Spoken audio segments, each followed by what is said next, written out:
This is the Big O Show. This is the Big O Show. This is the Big O Show.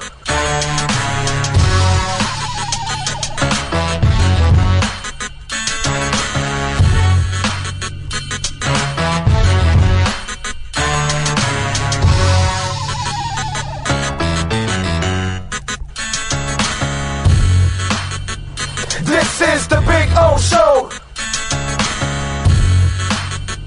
This is the Big O Show.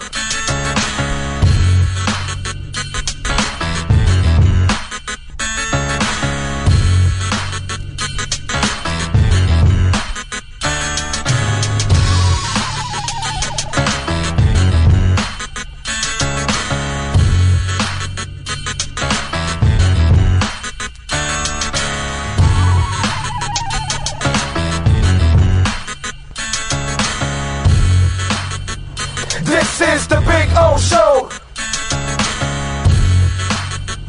This is the Big O Show. This is the Big O Show. Just one place sold the most Acura models in the last 16 years. Acura of Pembroke Pines. Drive the new 2024 RDX, $419 a month during our 16th anniversary sale.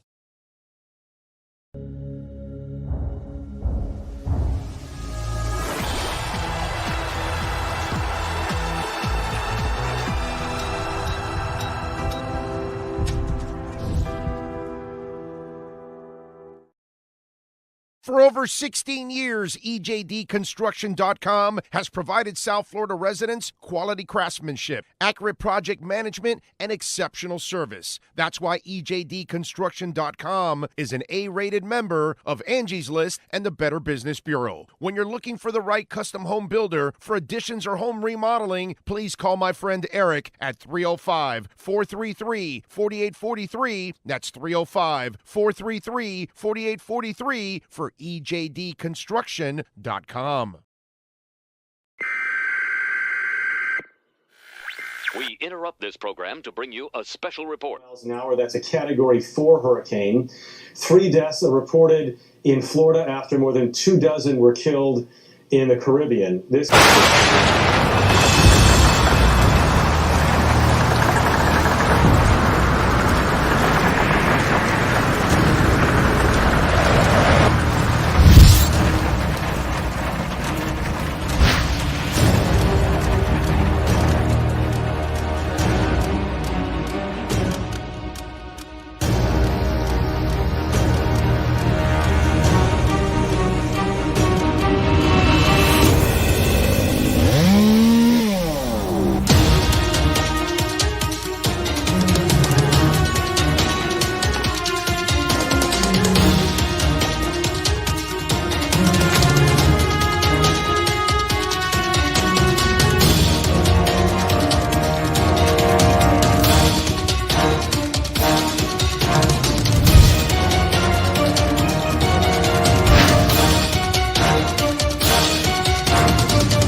When presenting an award to an employee, athlete, executive, or fantasy GM, make sure you call Orvieto's Awards and More. For 35 years, these custom award specialists have been providing plaques, trophies, custom framing, while providing state-of-the-art laser and computerized engraving, UV printing, and glass crystal etching. They do all their engraving and printing in-house for quality control. Call Charles at 305-949-8098 or visit them at orvietosawards.com. Orvieto's Awards and More, where recognition is rewarding.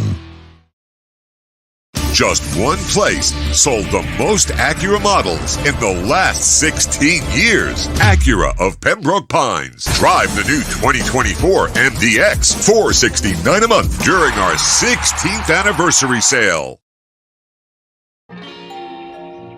great. You have a doorbell camera. Now you have a front row seat to your house getting robbed.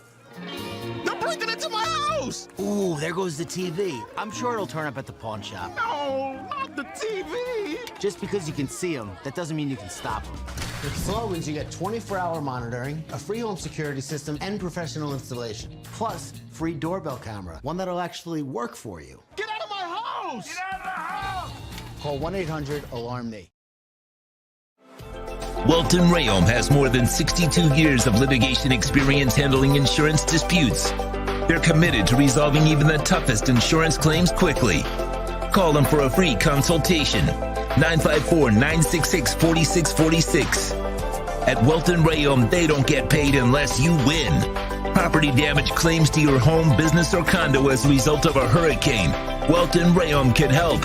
Water, mold, fire, smoke damage, Welton Rayom can help. Call 954-966-4646.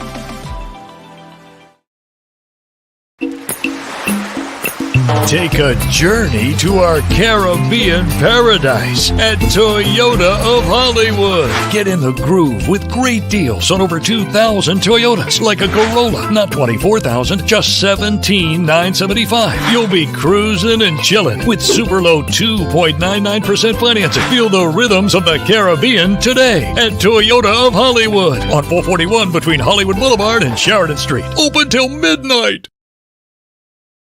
The viewpoint statements or beliefs expressed on the following program by the host, guests, or callers are not necessarily the opinions of FantasyXS.com, Media Group Inc. ownership, management, sponsors, or website.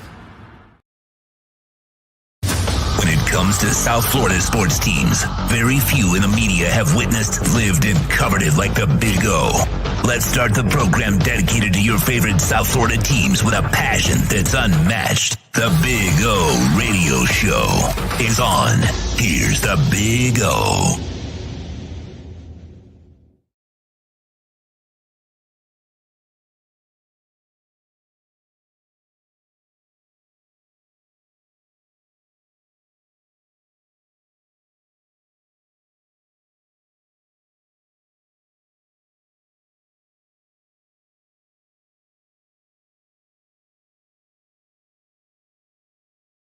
Alrighty, for the second time. Yes, sir. Ready to rock and roll. It is Thursday from beautiful Hialeah Park. Of course, second floor poker room. It's a beautiful thing. Come on out and join us. The great Sean Stanley is by my side as always. Ready to rock and roll. We got a lot of things to talk about, actually. We got a lot of things to get to on the show.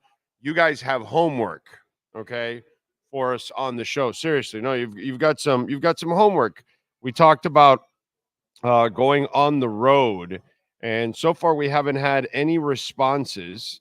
We're looking for a Dolphins bar in Indy or in Houston if it exists, or is there a group of fans that can contact us from Indy and from Houston where we could go to do and we just go to a bar and boom, just like, so for the Indy game, like we'll be there and all that. So, that's the idea. We could also get, post game, we can get all the folks from the Indy, for the Indy fans to the Dolphin Indy fans that are there on the road to come by to the bar that we got to create like a post game thing so people can come to after the game since it's all situated there. Indy's the perfect one, actually. So we've got that homework that we want to get that stuff done together where we can maybe get all the Dolphins that are going to Indy. Maybe they can meet us at a bar that we create it like the Dolphin home for that weekend, that kind of stuff. All right. So are we good with the audio, by the way? I just want to make sure because those are, I don't know if they're old or whatever. Are we good with the audio? Okay. All right. Are you wearing a jacket? No. Well, it's what, dude, NorCal, it's hot outside. Okay. But in this casino, I bring the jacket because it's cold, dude. It's cold, and look, all over. Jackets all over. Jackets all over. Okay? Jackets all everybody that comes here knows that if you're coming up, you're a fucking polar bear. You don't wear a fucking shirt in 29 degrees we're in New York and it's snowing. It's 29 degrees and this guy's walking in the streets of New York snowing with a t-shirt like, wow, this is great. This is fantastic. I've got a jacket, 2 sweaters and a shirt and I'm freezing my ass off. So yeah, NorCal, dude, it is hot as hell out there. There's no reason to wear this jacket. I carry it in. Okay? And then I sat here. There's some days that I can bear it without a shirt, right? But then I got here and within 5 minutes I was like, bro, this is too freaking cold. I got to put on my jacket. And listen, I am right here. You see it? I am the sausage king of Chicago. That's right. So, I got a kind of shirt that, you want to kind of show off. But come on, man. Abe Froman, the sausage king of Chicago. So, I got the kind of shirt I want to show off and I got to wear a jacket. It's cold, bro. It's cold. It's cold. So yeah, NorCal, it's cold. Oh man. Go Big O, dude. I'm in the hospital. They took out 3 vertebrae and threw them out like Tua throwing away a ball against an all-out blitz. Feeling rough, but on the road to recovery. Damn, Mark. I hope you feel better, my brother. Wow, that sounds vicious. Let's recover and let's get strong. And he even had the strength. Mark with 3 vertebrae pulled out, smash the like button. Let's go. Let's do it for Mark. Okay? Come on. Guy's laying in bed, 3 vertebrae out, and he's smashing it. Let's go. Thank you, Mark. I hope you feel better, my brother. Prayers to you. Damn, you're a tough dude. All right. Now that you're wearing that Bitcoin hat, has anyone confused it with a Boston Bruins hat? How does that look like? It's red. The Bruins are black and gold. The B? I don't know. What does the shovel and what does mining equipment have to do with the Bruins? I don't know about nobody ever. I've worn this hat a couple of times. Nobody's ever, oh, hey, dude, that looks like a Bruins hat, man. No, nobody's ever said that. So no, I have not gotten that, Ray. I'm sorry. Have not gotten it. But, dude, I'm feeling like a proud papa after 4 years. 4.5 years. 4.5 years. I mean, it's like everybody's coming on board. You see what the latest rumor is? Next week is a Bitcoin convention in Nashville, the biggest one. And Trump is there with a whole bunch of other people talking. Trump supposedly is going to announce a Bitcoin reserve for the United States. So if he gets elected, then he'll buy, which is what I've said, add Bitcoin to your reserves so we can maybe offset all our deficit. You're not going to recover all of it, but maybe you can start to recover some of it, and Mark Cuban 4 years ago compared Bitcoin to a bundle of bananas. 4 years ago. Go look it up. Mark Cuban compares Bitcoin to a bundle of bananas. In fact, he made it sound like he got more out of a bundle of bananas than he would out of Bitcoin. And Mark Cuban lost more brain cells than I have. I have a fraction of the brain cells he lost. That's how dumb I am compared to Mark Cuban. Okay, Mark Cuban is ultra smart, I'm ultra stupid. Okay? So the ultra stupid got it over the ultra smart, actually. Once in a while, it happens. The sun shines on a dog's ass every once in a while. And here we are. Listen to this. Listen to what Mark Cuban tweeted out yesterday. Here is contrary to opinion on the emergence of Silicon Valley support for former President Trump, which, like all my opinions on here, probably won't be popular. Remember, he's more of a Democrat. It's a Bitcoin play. Not because the former president is a far stronger proponent of crypto. That's nice, but doesn't really impact the price of crypto. It makes it easier to operate a crypto business because of the inevitable and required changes at the SEC, which, of course, with the new administration, that'll happen. What will drive the price of Bitcoin is lower tax rate and tariffs, which, if history is a guide, and it's not always, will be inflationary. Combined with the global uncertainty as to the geopolitical role of the USA and the impact on the US dollar as a reserve currency, you can't align the stars better for a Bitcoin price acceleration. How high can the price go? Way higher than you think. Remember, the market for Bitcoin is global and the supply has a final limit of 21 million Bitcoin with unlimited fractionalization. Keep that in mind as you consider, and by the way, it's actually 12 gazillion. There is a number, I think it is. The fractionalization does end. So it's not unlimited. So he's wrong there. Anyways, just a little bit. The dummy, again, knows just a little bit more than the really smart guy. Anyway, keep that in mind. You consider what happens if, because of geopolitical uncertainty and the decline of the dollar as the reserve currency, Bitcoin becomes a safe haven globally, which means that Bitcoin could be what countries and all of us look to buy as a means to protect our savings. Crazy. It already happens in countries facing hyperinflation. El Salvador, they're up about $500 million in profit. Their credit rating has gone way up now. They're in the green constantly now in every quarter. They're making money. So they're proving it as that they can, that's helping them get out of their state where they were. And they were in a really, really deep place. And if things really go further than we can imagine today, and I'm not saying they will, just that this has the possibility of somewhere above zero, then Bitcoin becomes exactly what the Maxis envisioned, a global currency. This is the guy that 4 years ago said he would get more out of a bundle of bananas than Bitcoin.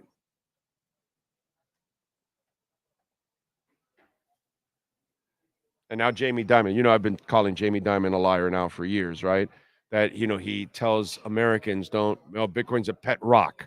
Quote, Bitcoin's a pet rock. Meanwhile, his European arm, remember I've mentioned this, buys Bitcoin. Now he's on board with Bitcoin. Now Trump says he might name him Treasury Secretary. So obviously it's like, yo, Jamie, you got to stop. We get it. You own banks and you want to go against Bitcoin and you want your publicity and you got your banking agenda, but that's over now, right? You know that we got to go the Bitcoin way, right? Oh, okay. It's just they're all liars, or they're either misled. You know what I mean? But I'm like a proud papa 4.5 years in. I know this. I led the people on this show in the right direction. That's all I'm saying. Because if you invested from 4.5 years ago and on, you're in some sick ass profits, and that's nothing compared to what's coming. So I am. We've done a service on our show, staying strong with the message, staying strong and telling you what's been going on with the economy, what's going on around the world. That it's not just the dollar, it's the yen, it's the euro, it's the pound, it's everything is going down, dude. All fiat currencies are hurting.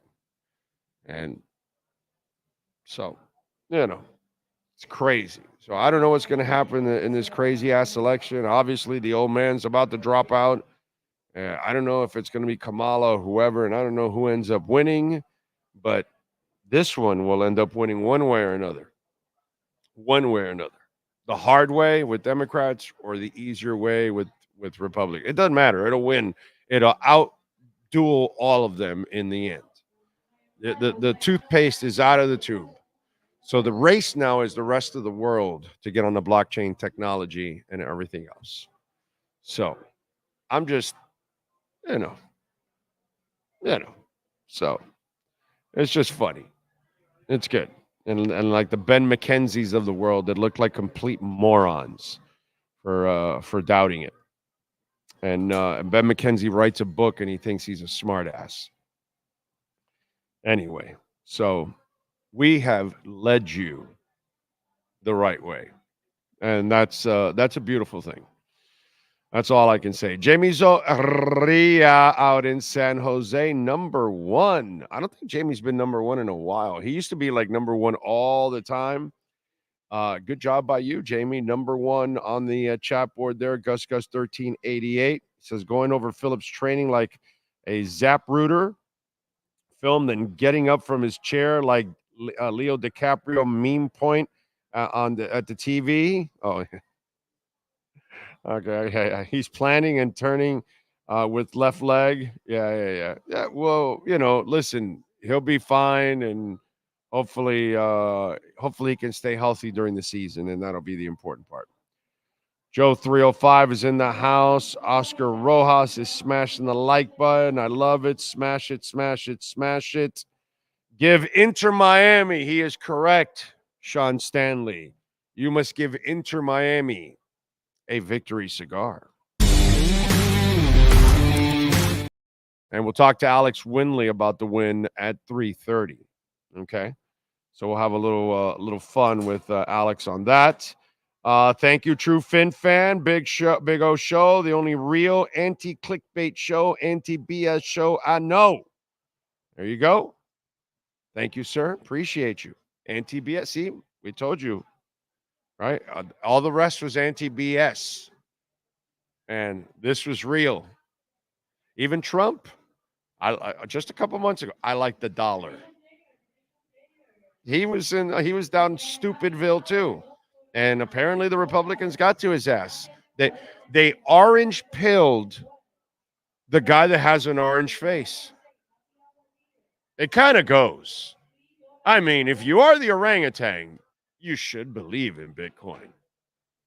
So, 4 years ago, Mark Cuban was an idiot.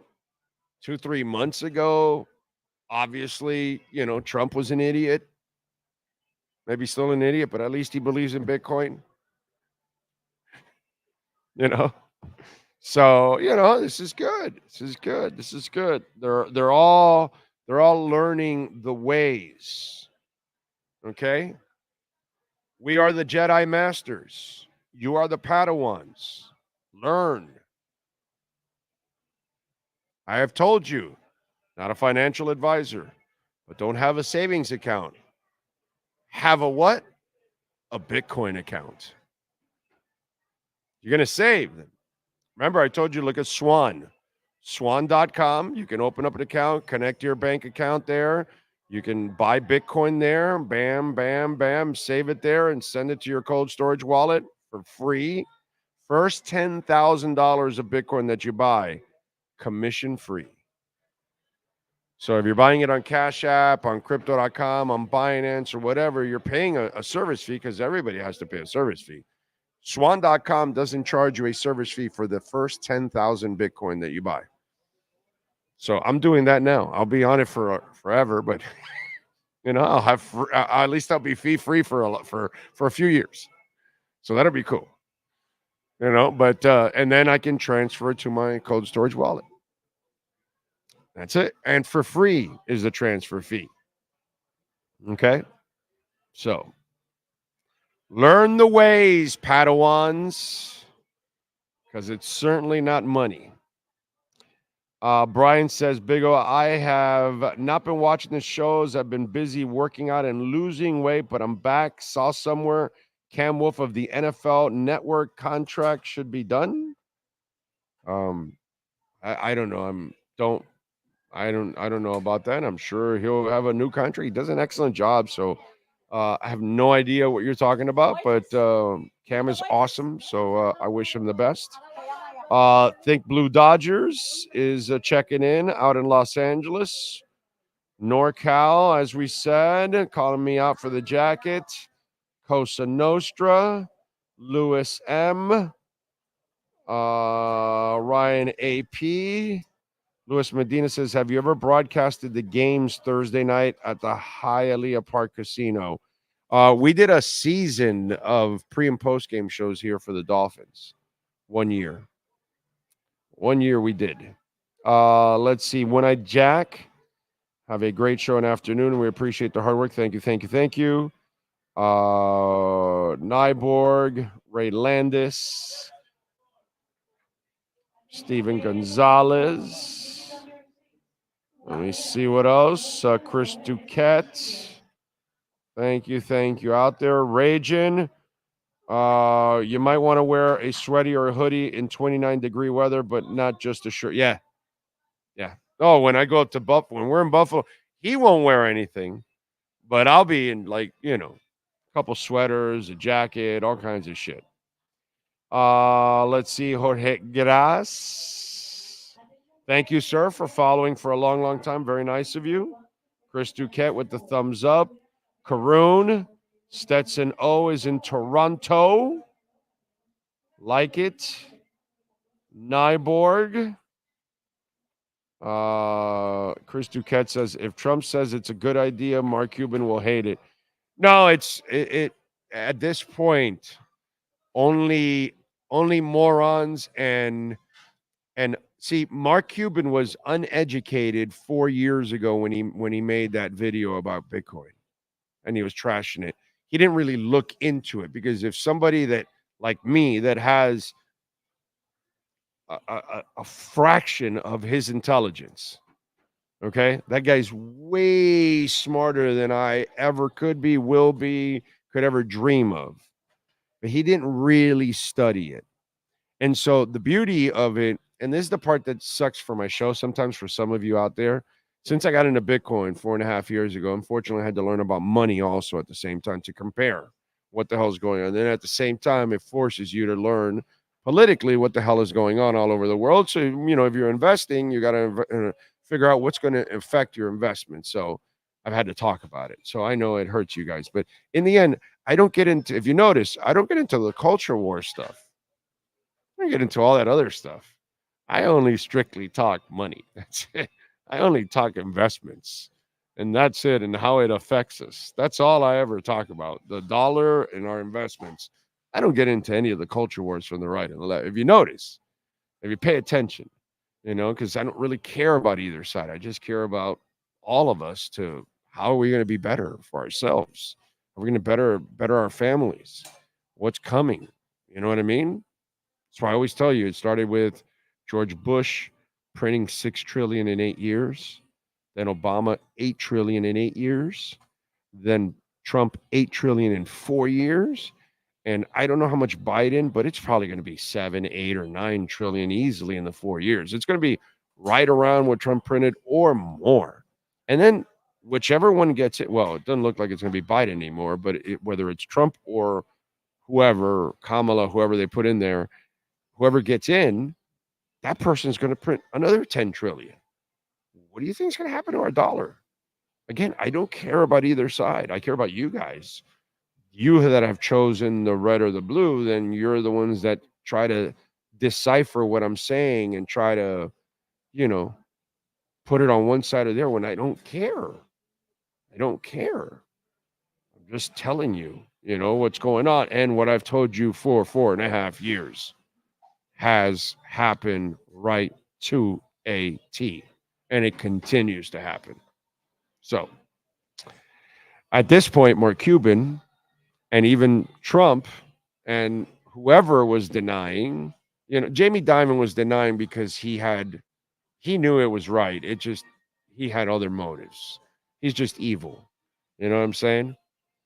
So the deniers and the people that weren't believers, they're the ones now that are all changing their minds because they have no choice.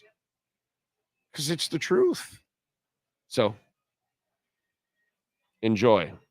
And by the way, Swan is giving away one whole Bitcoin. But you got to go sign up, go to the swan.com website, put in your email on that on the contest, and then part of it is going in, opening up an account, connecting your bank account. You don't have to purchase if you don't want to. And then, and like I said, your first 10,000 Bitcoin is fee free, and you can transfer it to your cold storage wallet fee free. So, and we're in a dip. Take advantage. You'll never see the 50s, the 60s. And when we take off to the 90s and we go into the 6 digits, you'll never see these numbers ever, ever again. Ever. So there you go. So everybody has to think it's a good idea.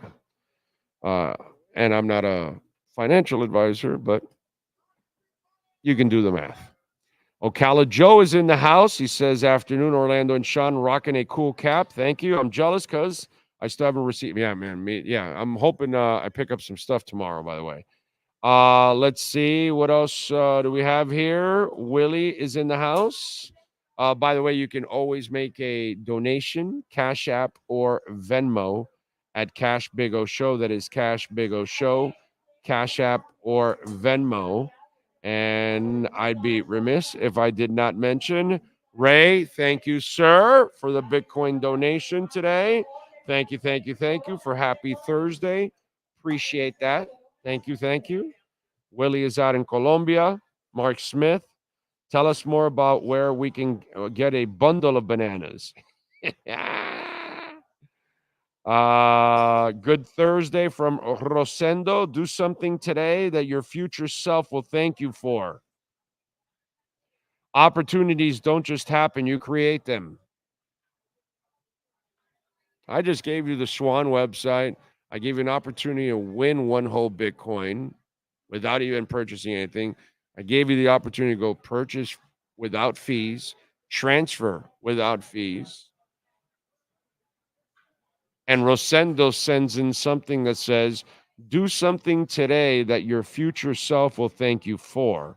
Opportunities don't just happen, you create them.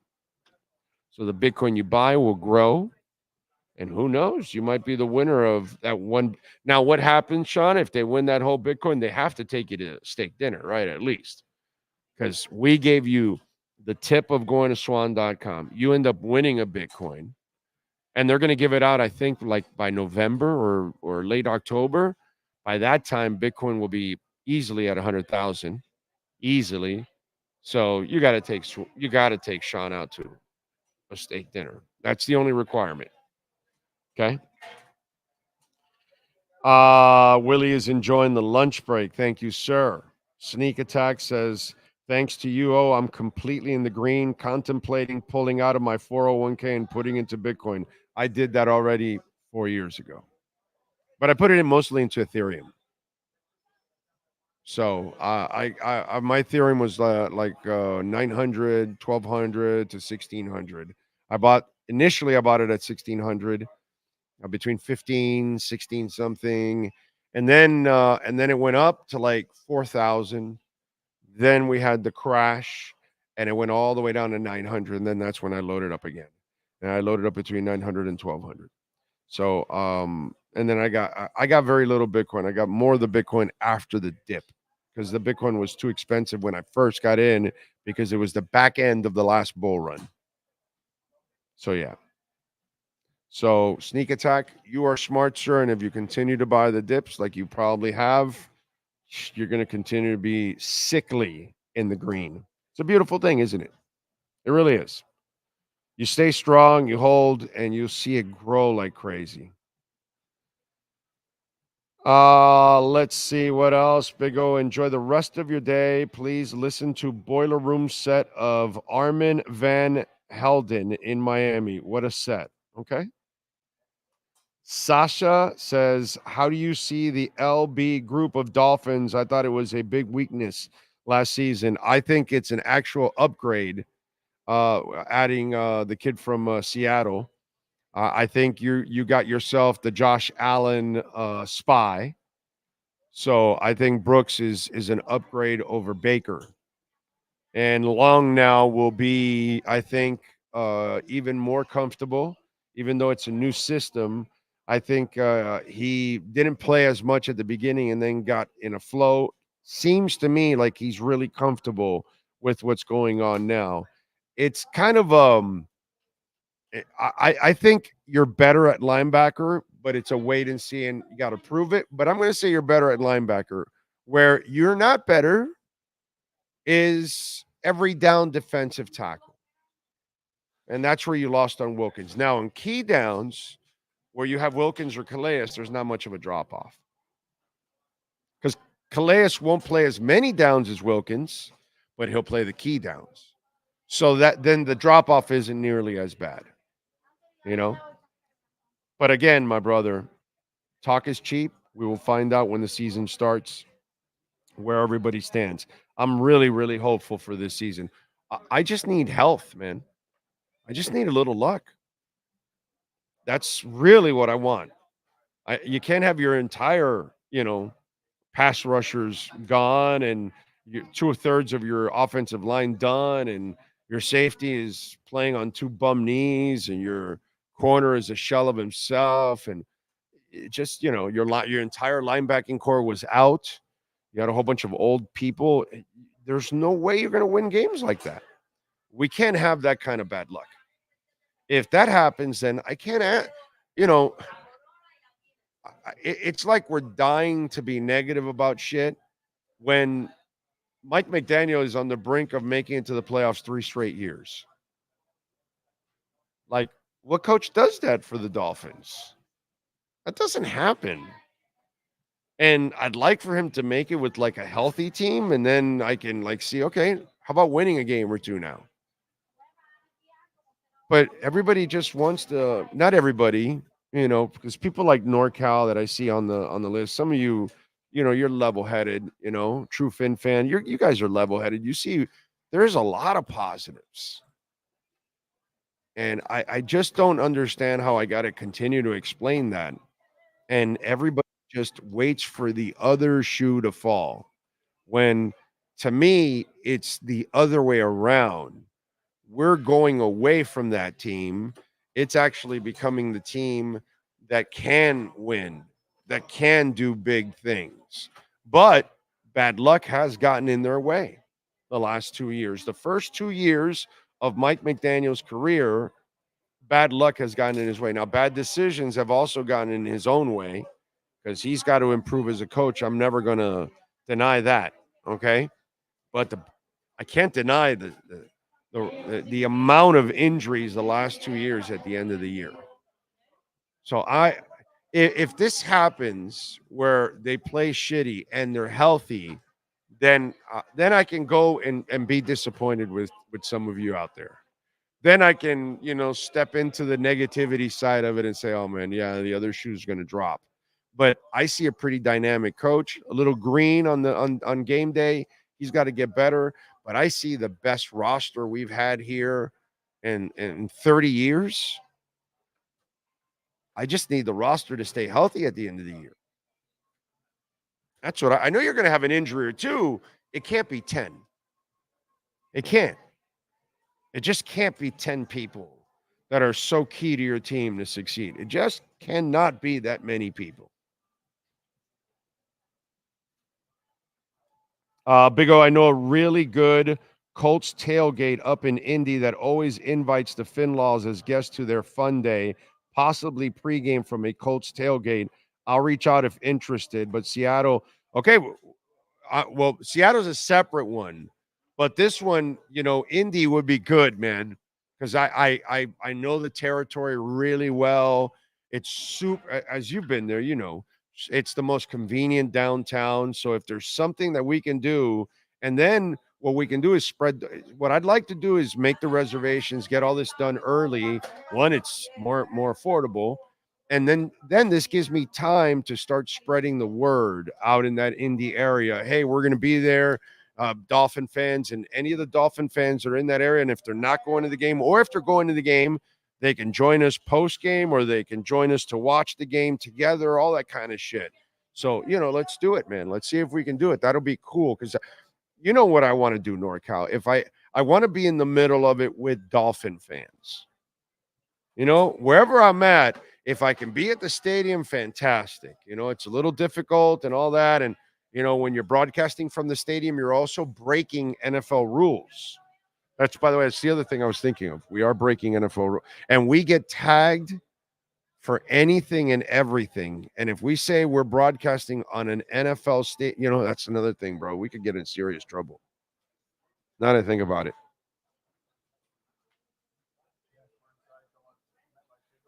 Yeah, for the MetLife takeover, we could get in serious trouble because we get tagged for anything, and the NFL's on our ass.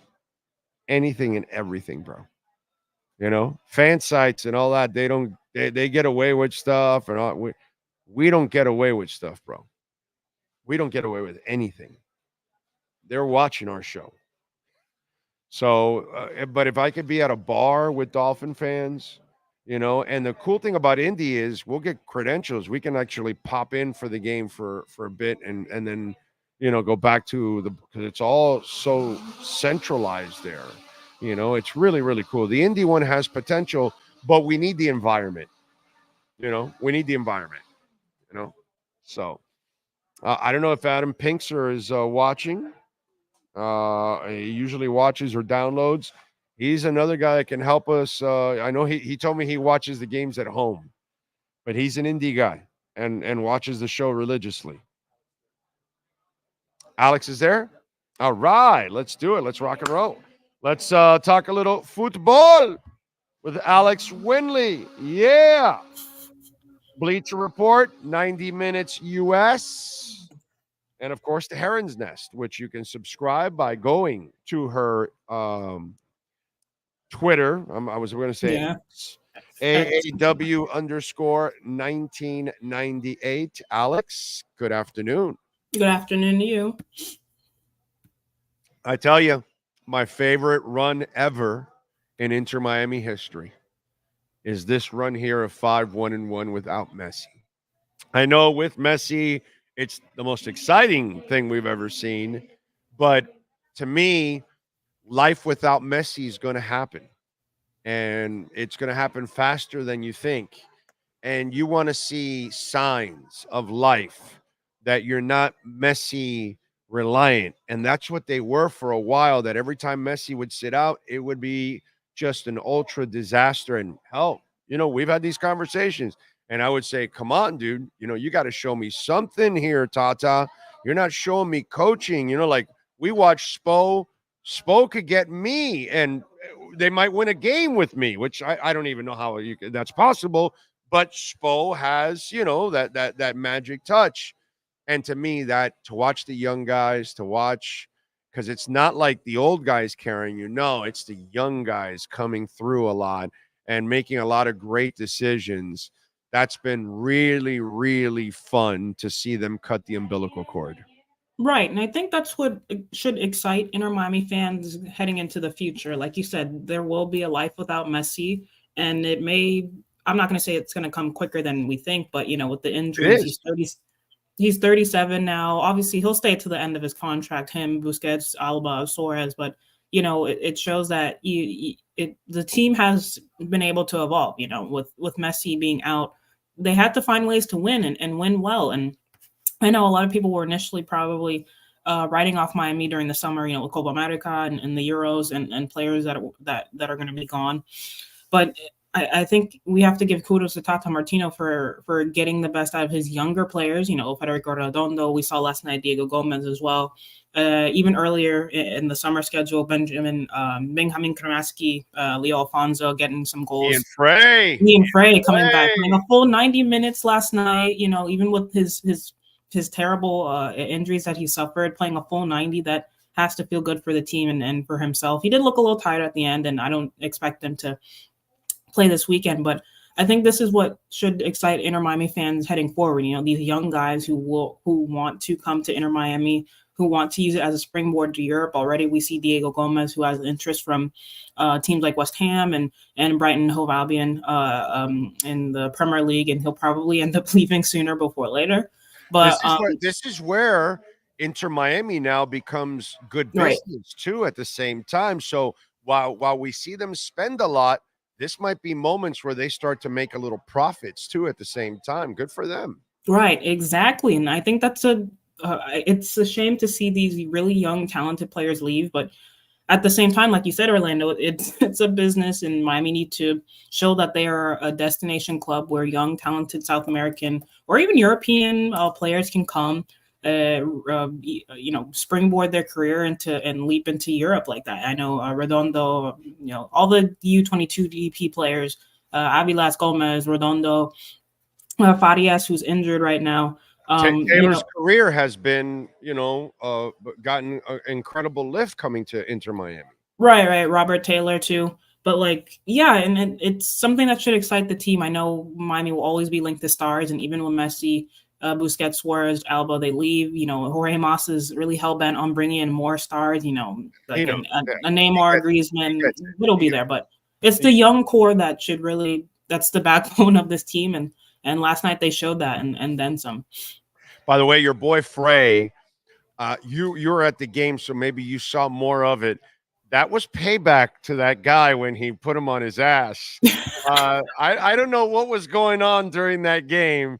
I don't know what he did to Ian, but Ian put him on his ass and then got on him and told him he sent a message there was something going on there. I don't know if you saw it or whatever it was, what was going on, but Ian was like, that's it. I'm not having any more of this. I'm done with this. Yeah, Ian Frey, he likes to chirp on the field a lot, and it's really funny to see. And that just shows that, excuse me, he has the confidence in himself and his abilities, and now physically, that he's able to trash talk a little bit and feel confident in his abilities. So I think the more we see Ian Frey do something like that, it just shows the confidence in himself and how he's getting back to his form that he had before all the injuries.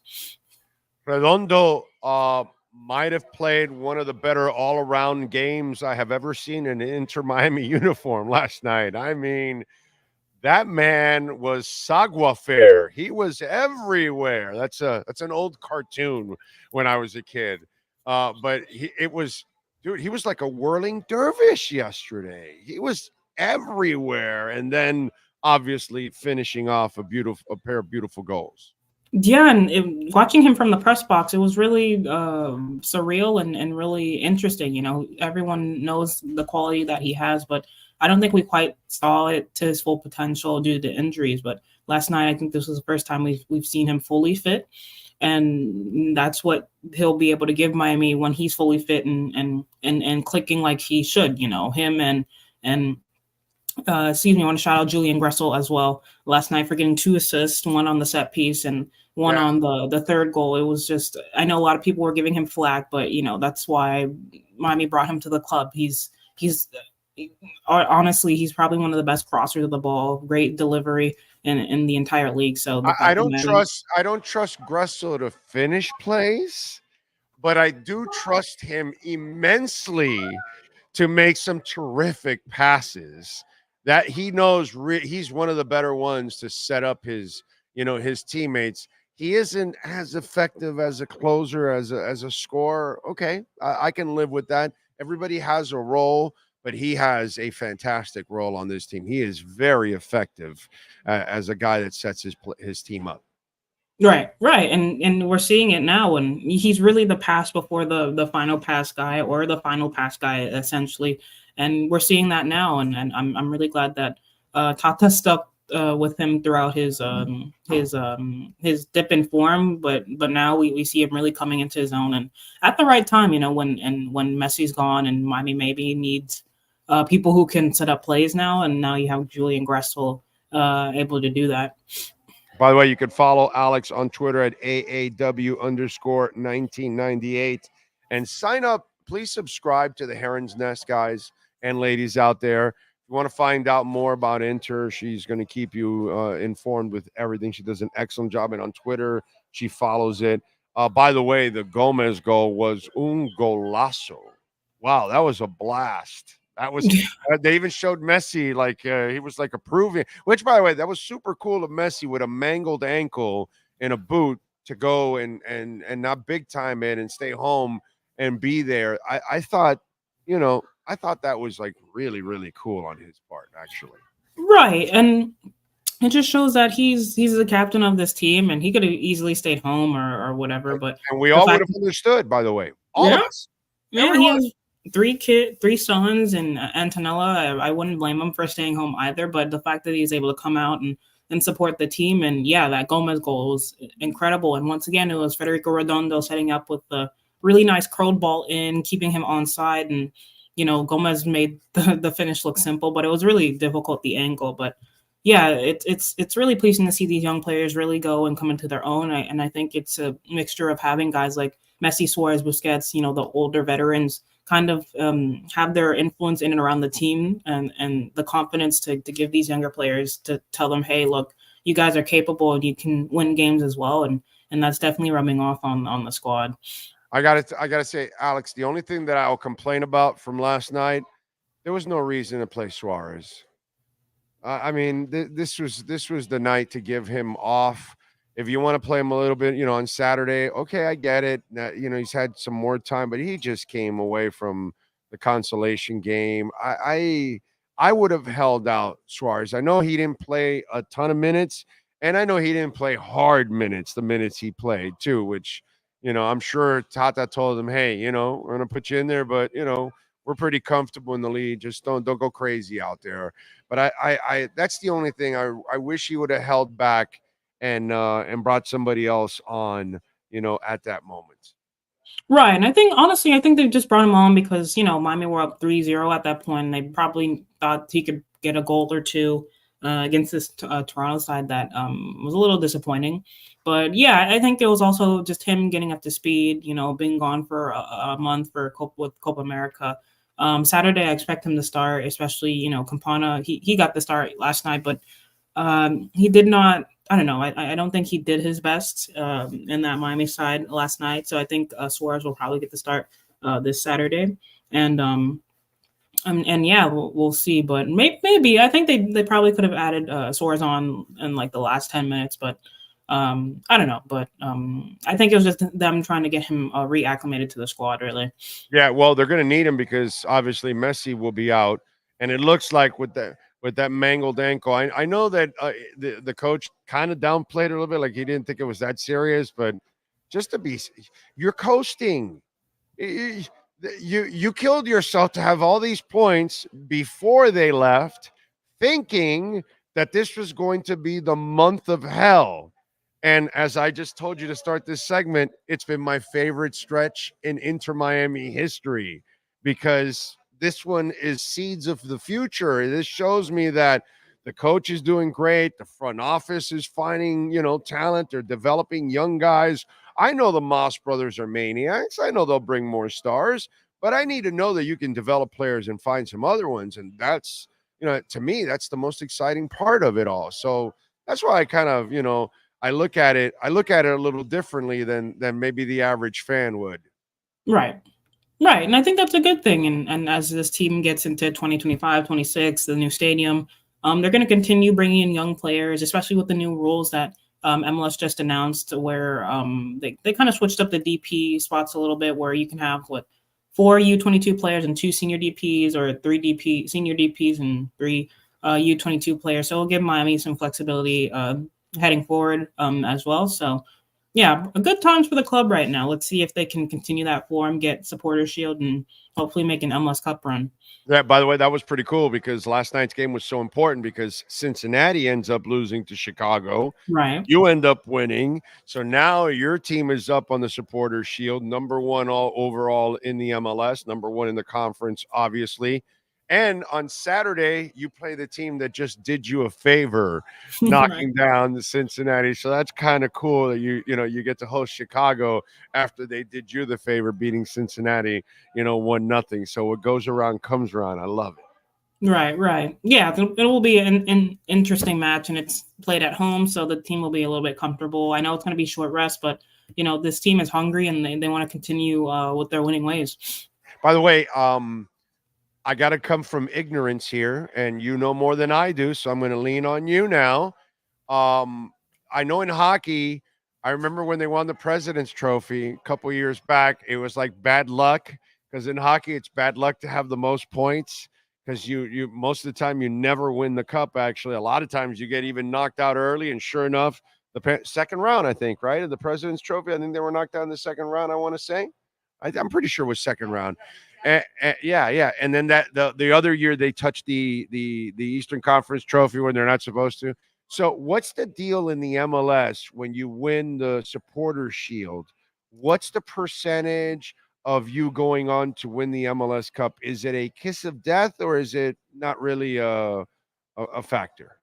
I will say there's precedent for that. Honestly, a couple years back, I know the Philadelphia the Union, for example, they won Supporters Shield, but they did not. I think they lost in the Eastern Conference Final. Likewise, last year with FC Cincinnati, they won the Supporters Shield, and they did not make it to MLS Cup. They lost to Columbus of all teams, their rival. So yeah, there is precedent where winning Supporters Shield doesn't necessarily mean that you will get to MLS Cup, but. This Miami team is an enigma, and I truly think that they're going to do everything in their possible to get both, especially with the Moss brothers being so ambitious. I don't think, and Tata has spoken about this, they want both. They want the Supporters Shield. Hopefully they can wrap that up early, but Cincinnati's still on their tails, but they want Supporters Shield, and they also want to make a run for MLS Cup. So hopefully Miami will be the MLS team to break that. I don't want to call it curse, but break that precedent, but if there's any team that can do it, it's one with Messi, Suarez, Busquets, and Jordi Alba. By the way, I'd be remiss if I did not mention Drake Callender again. Right. Drake Callender again and again and again and again. Wow. What a player. Yeah. God, he's so good, man. Talk about 100 appearances. Talk about the future again. Yeah. The future. This is a young goalie that you have. He's only 26. Jesus, man. That save he had yesterday was just wicked. Wow, man. 100 appearances for the club. Him and Robert Taylor, they hit that mark last night, and it's really cool to see players being around long enough for them to hit 100 appearances. So Inter Miami has some history now, and it's unlike the Marlins, they keep their stars here. You cover the team that actually wants to keep, they want to win. So those things happen when you want to spend money, you want to really win, and so you get a nice crowd and all of that, so it's a good thing. It's a good thing. All right. So tell me, what do you got going on? The Bleach Report, the Heron's Nest. Tell people where they can follow you, Alex. Right, you can follow me on Twitter at AAW_1998. My Substack is doing pretty well right now. I've got player ratings going on at the Heron's Nest. That's what it's called. You can follow me there. I do some stuff for Bleacher Report as well. And that's basically what I cover the team in its entirety, and I just try to get the best information out there for the fans, really. And she does a great job breaking it down also. So you got to follow her during the games, all that kind of stuff. She'll give you great insight while the games are going on and everything else. Alex, as always, thank you for taking some time. Enjoy covering the second best club in town, right? Panthers got to be number one right now, but Inter Miami looks like they're settling in there as the second best club in town right now. For sure. Yeah, no doubt. Thank you, Alex. Appreciate it. Thanks for having me on. You got it. My pleasure. There we go. And in those rankings, in our franchise rankings, if Inter Miami has a deep run and they get to an MLS Cup final or win it, they might be jumping the Heat as the number two, because the Panthers are number one. That's not even up for discussion anymore now. Panthers are the number one franchise in town right now. But if Inter Miami makes a run, because they're legit, it's the Heat stuff is fun. But those are fluky runs and stuff that you've had the last couple of years. It's not real star-driven, real runs that you need breaks in order for things to happen for you in the runs that they've had. Yes. I want to put in, because I know we have some people that are newer to the show joining in and stuff. The context is now. Oh yeah, not all time. Not all time. No. now, Everybody knows the Heat is number one Yeah. for the last 25 years, but we're not living in the past. We're like Exactly. now, in the now, right now. The Panthers, by far, it's not even close right now. It's not even close. You can't even compare the Heat to the Panthers right now. Not even close. The Panthers have a whole bunch of real stars. The Heat don't. And the Panthers are like real winners. Like, this is not fluke shit. This is like, it's like they are feared in the NHL. They are highly respected in the NHL. Okay? Different. This Heat club is lately it's just an upstart little Heat club that, overachieves. But it's not really, there's no real substance to this team. Like, this isn't even Timmy and Zoe, dude. You know what I'm saying? Even though they've gotten actually farther in Timmy and Zoe, it's not even Timmy and Zoe. But Timmy and Zoe had Michael Jordan in the way, so it was a whole different ballgame. But lately, now, the tide has turned. The Panthers are number one. Heat are number two. But they're slipping. They're slipping. They're falling. They can't get up. They're slipping. They're falling. They can't get up. Unfortunately, they can't get back on their feet to tear some up. It's what's happening with the Heat. I'm sorry. Sorry, they can't do it. They've fallen, and they can't get up.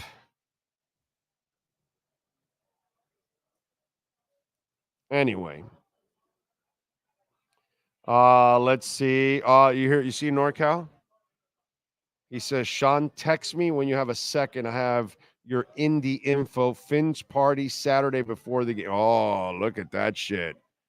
Oh, we got to make that happen because I can reserve everything for Indy by tonight and get it all situated for us, Sean.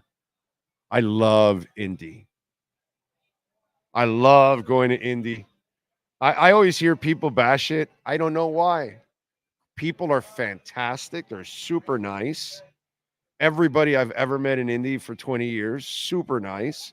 If you know the downtown area and the little outskirts, you know exactly, like Ilaria's, the Italian restaurant that I love to go to, that new area back over, what is it? I think it's just north of the downtown area. I don't know what the names of I mean, there's stuff to do there, man. It's not bad, dude. I love Indy, man. I love going to Indy. And if we can have a Dolphins-like atmosphere to broadcast from, that's some shit. That's what I like. We could do a Saturday show. I'll do a Saturday show at a party there. That's fantastic. Yeah, man, that's what I want to do. I want to be in the middle of it with Dolphin fans. I want to be with my people. That's kind of what I want to do. Skylar, we're doing great today. I'm a proud papa.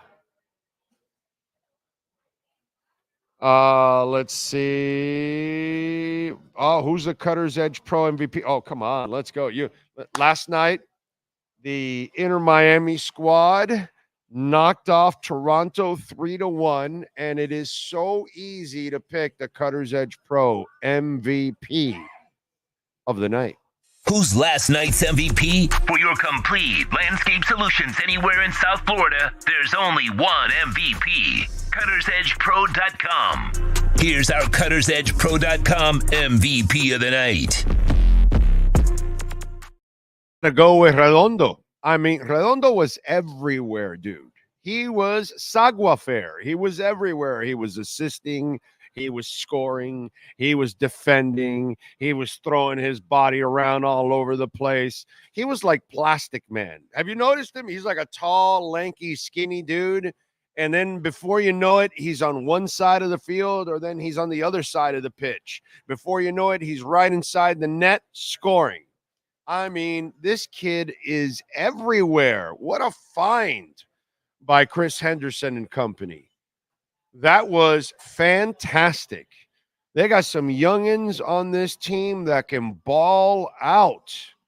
And these are the things that you've got to see. It cannot be driven by Messi and Suarez.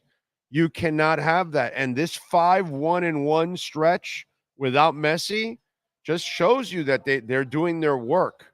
They're finding the Kramaskis of the world, the Campanas of the world, the Gomez of the world. You know, guys that are getting, Taylor's a little older. He's in his late 20s, but still other guys besides Messi and Suarez and Alba and Busquets. Busquets was sitting on the sidelines yesterday. And who was assisting? The Cutter's Edge Pro MVP of the night, Redondo. He had the assist on Gomez's golazo yesterday. Redondo was everywhere, dude. It was a show. Okay, anybody that watches and understands this sport, that guy put on a show of all shows. He was awesome yesterday, dude. So Redondo, just like William Quigley, when it comes to tree trimming, landscape design, outdoor lighting, irrigation, synthetic turf, which, by the way, is amazing. Don't go do it the cheap route, because then you got grass growing right through it and it's not done right. I've had mine on for over 2 years now and nothing. And it looks fantastic. It always looks great every day of the year. Even when it pours, it is awesome. I mean, synthetic turf is the best for your dogs, too, on top of all of that. You're going to love it. So call my friend William Quigley at Cutter's Edge Pro, 954-472-0622. Dade, Broward, Palm Beach counties. They know how to get it done, bro. They by the way, besides increasing value to your home, on top of all of that, which that's what landscaping does. And if you need also maintenance, some of you do have landscaping, but it's, falling down a little bit because it's hard to keep up with it. Call Cutter's Edge Pro, man. They can visit you every couple of months, every month, every 3 months, whatever it is you need to kind of maintain, that beauty. That's what you want there at Cutter's Edge Pro. They'll do that for you. And the other thing, for environment-wise, you want to save energy, have as many trees, as much shade as possible in and around your house, man, all around your house. The more trees you have all around your house, the more they absorb the heat, and not the building, not your house. That way the AC doesn't work nearly as hard. Maybe if you have enough trees around your home and you're creating enough shade, you can open the windows and let the air, because it's a little bit cooler. And if you have more trees in your backyard, all of a sudden, man, I'm under my Sylvester tree and it's easily 10, 15 degrees, cooler. And it makes a huge difference here in South Florida if you can drop 10 degrees because you've got all of that shade, and that allows some wind to go in. That's the other thing that you want about landscaping. It creates an environment, a different environment for your home, and saves you energy in the long run and increases the value of your home. It pays off in so many different ways. Call Cutter's Edge Pro, 954-472-0622. Hour number 2 is next. We talk a little Dolphins with David Furones next. The MVP of the night is brought to you by CuttersEdgePro.com. Servicing HOAs, condominiums, townhomes, commercial properties, corporate parks, and malls throughout South Florida. CuttersEdgePro.com. Providing South Florida MVP performance every day of the year.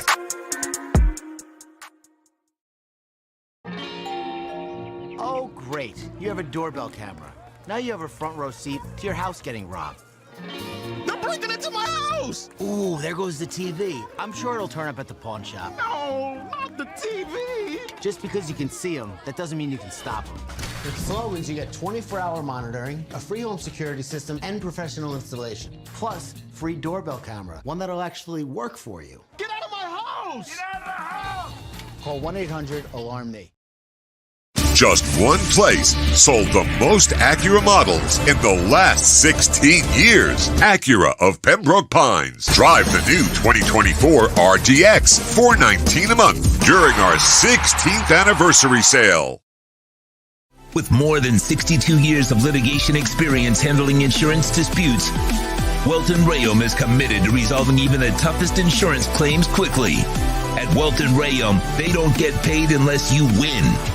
They handle complex personal injury claims caused by the fault of another in both state and federal courts. They handle auto, trucking, motorcycle, slip and fall, and bicycle accidents. Call 954-966-4646. That's 954-966-4646. Welton Rayom can help. The viewpoints, statements, or beliefs expressed on the following program by the host, guests, or callers are not necessarily the opinions of FantasyXS.com, Media Group Inc. ownership, management, sponsors, or website. All rise, football fans, as the Welton Rayom Miami Dolphins report with David Veronis is in session. Welton Rayom has more than 62 years of litigation experience handling insurance disputes. They are committed to resolving even the toughest insurance claims quickly. Call them for a free consultation. 954-966-4646. Here's Miami Dolphins insider David Veronis. All right. There he is, ready to rock and roll. How you feeling, man? You feeling good? Good. One more weekend before I really lock in for work here. So, what's the first day finally? Have they said? I don't even know. Well, report day is Tuesday, the 23rd, and then of course they start with the practice. That's just media. Very next day, per usual.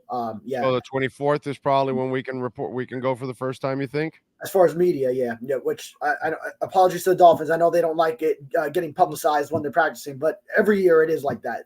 Normally it's the day right after. The day after the veterans report. It's always a practice. There's the first practice right after. Correct. Yeah. What day is the 24th? 24th Wednesday. 23rd they report Tuesday. Yeah. Mm-hmm. Okay, so Wednesday. So it looks like Wednesday we'll have a later start to the show. Sean, that's probably what it is. Or is it a morning practice? Usually, right? Yeah. Usually training camp goes in the morning. Yeah. Yeah, usually a 10:30 practice. All right, good. So it'll be an afternoon show on Wednesday. Okay. Unfortunately. All right, good stuff there. Have Dolphin fans asked you if we're trading for Ayuk already? Is that what's going on? I don't know if the Dolphins are trading for Ayuk, but probably more so the fear is if the Buffalo Bills end up trading for Ayuk, because they're going to be in the market for a replacement at wide receiver for Stephon Diggs. So now Ayuk in Mike McDaniel's offense would be tremendous. Obviously, there's a San Francisco connection there, same offense. So I think that there would be wonders to be worked there, but. Yeah, I don't think it's going to happen at all, dude, because you have to trade a bunch of picks and you got to pay him. Yeah, that is the kicker there. And if you're Buffalo, you're trying to rebuild. I don't think you want to give away a bunch of picks and kill your cap space because you already have cap issues as it is. So I had to cut back a lot this offseason. Yeah, I don't think that makes any sense. And I don't think anybody trades for Brandon Ayuk because the asking price is going to be a couple of first rounders. And then you've got to go and pay him a top-notch salary. I have a hard time seeing that happen. I think he either stays in San Francisco or he's going to deal with a frustrating stay in San Francisco. But either way, he's staying in San Francisco. I don't know. A couple of first rounders or something less than that. Or a first and a third or a first and a second. But, yeah. But you're going to have to give up a couple of high picks, let's say. Sure. But then you're also going to have to give up a salary on top of all of that and a big ass signing bonus. I don't know, man. I don't know about that. I at least for the Bills, coming off of all the issues they have, I know they need it because it's really easy to piece the puzzle, but fiscally and pick-wise, that puts them they're not a receiver away from being special anymore. Put it that way. Yeah, because we did already just see them with that receiver, Stephon Diggs, and actually it kind of fell apart a little bit. Stephon Diggs is his own attitude, his own personality probably had something to do with it, and not meshing well with Josh Allen, getting phased out of the offense too when they switched. He didn't do shit the last 8 games actually of the season. Yeah. He was very mediocre in the last 8 games, but that's why I'm saying that they're in a transitional stage where I don't think that that's the responsible move for them at this point. If they were a receiver away from winning a title, then I could understand something like that. You know what I mean? The Jets is the team that I could understand that because they have really basically one receiver. Basically, right? If I look at their roster, I think it's one receiver. And they're the ones that could trade to, hey, let's bring another receiver in because Mike Williams is a sack of injuries. It's just the Wilson kid, right? Who else? What else do they have? You just say 1.5 because Mike Williams will be good for half the year, and then he'll be there and produce. But yeah, he's solid, but again, it's not Waddle Tyreek. It's not it's not a real 1-2. Mike Williams is not a 1 or a 2 anymore. Put it that way. That's my point. He's really not a 1 or a 2 anymore. He's a 3. He's a complimentary guy. You use him because of his size, all of that, because he's not really a burner or anything like a 1 or a 2 are guys that can do anything and everything on the field. And that's not Mike Williams. You know what I'm saying? So I could see the Jets. Now, they could be desperate enough because they're all in with Aaron Rodgers. That, I don't know I don't know their cap situation. I don't know about the capital and all that. Maybe they don't have any of that. So I'm just coming off of ignorance. But I just don't think the Bills are the ones to make that move. That's all. Now, the Dolphins, of course, they can make the move, right? So how many Dolphin fans have been asking for Brandon Ayuk on top of Odell Beckham, Tyreek, and Watt? I haven't been seeing it, to be honest, myself. You're telling me the Dolphin Nation is satisfied? They've had their meal? They don't want more receivers? I mean, I would say if the whole scenario plays out where Tyreek Hill plays the last year of his guaranteed money and then the Dolphins do not bring him back as you have looked at your crystal ball and felt that would be the case. Now then, yeah, you're looking for a Tyreek replacement after that. And if he's available following all of this going into next offseason, then yeah, I could totally see the McDaniel Ayuk connection. Oh, I can't because what happens is it's a draft pick that fills that spot. Waddle gets elevated, or draft pick is used to get sent over, huh? Or a draft pick is used to get sent over in a trade. So I don't see them taking in a big salary because they have to pay. Everything is coming to roost now. All the salaries that you're paying, some of them are coming into their second years and all that. And so I just don't think that that's going to happen. I think that's why I think also Tyreek is gone too, because you can't extend him and then expect to keep everybody. It will sacrifice so many things that you want to do. And then that's the problem. You can only keep so many people. And at one point you have to go and make another draft pick so you can develop that person. And 5 years from now, you're deciding, okay, we're keeping him long-term and we're parting ways with Waddle at that point. You know what I'm saying? So that's kind of, or Waddle's taking a pay cut to finish off his career here or something like that. That's kind of the rotation that you want to get into if you're the Miami Dolphins. And I think that's what they're trying to do. They were trying to do that with Iggy, that, okay, all right, he's going to replace Byron and then he takes over. And then eventually as X moves on, we would have acquired Jalen. And now you got Cam. So Cam is the guy that needs to replace either Kendall or Jalen Ramsey at one point or another. You know what I'm saying? So that's kind of the way I think you're planning. And I think next year with your first or second round pick, it's going to be a wide receiver. That's going to be the next understudy to become that guy. That's just my guess. I hear you there. And with Igbenogany, then it ended up not working out. And then they stuck with X and then brought in Jalen Ramsey and then Cam Smith. I think it was already supposed to be for X, who now is gone. But then Kendall Fuller, because you don't know what you have yet in Cam Smith, you did bring in a Kendall Fuller. So you still hope Cam Smith will be that guy down the line at some point. And still, just going back to one other thing you said, when you mentioned the Bills not being a receiver away, it's not about you or I seeing that and feeling that they're not a receiver away. It's, do they feel they're a receiver away? Because if they feel they're a receiver away, then they'll go ahead and pull the trigger. So that's what the real matter is when it comes to that part of it. Yeah. But I don't think they even think they're a receiver away, at this point. So it's interesting. All right, so anything on the Tua front? It looks like it may go into camp, huh? Just a little bit.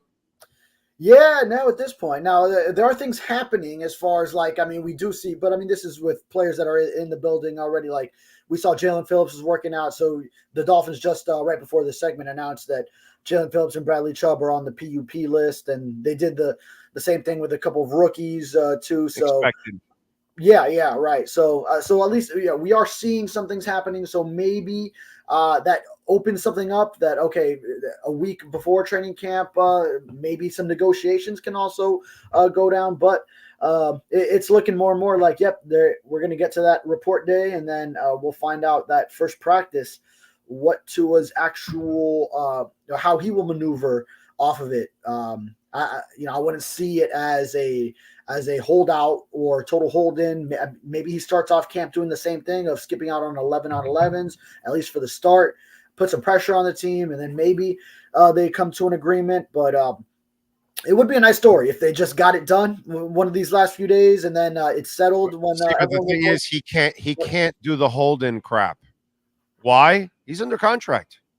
Yeah, he's under contract. There's nothing to hold out for. You're not holding out for a contract.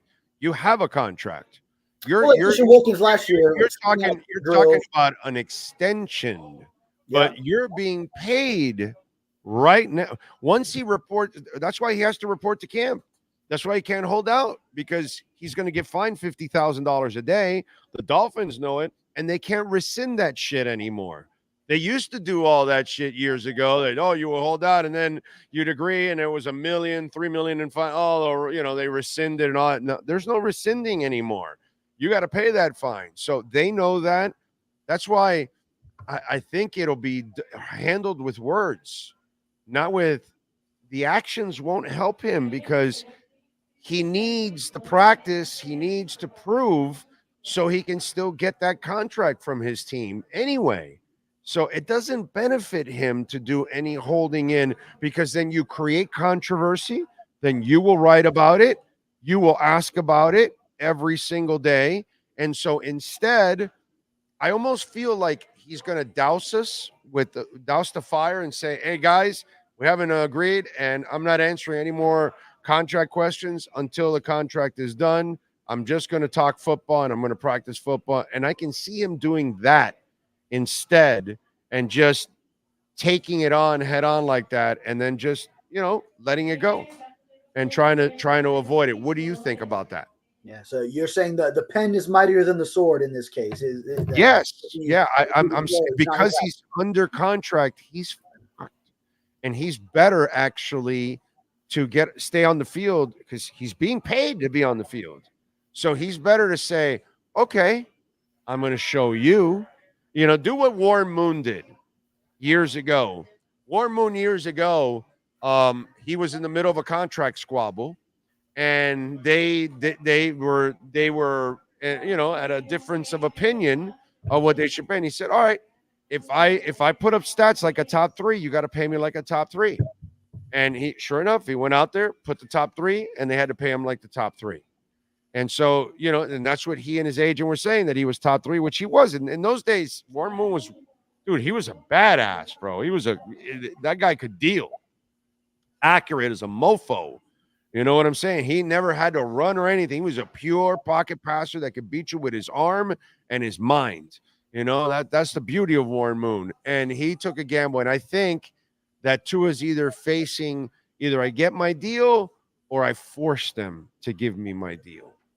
Yeah, but how much is Tua willing to gamble at this point?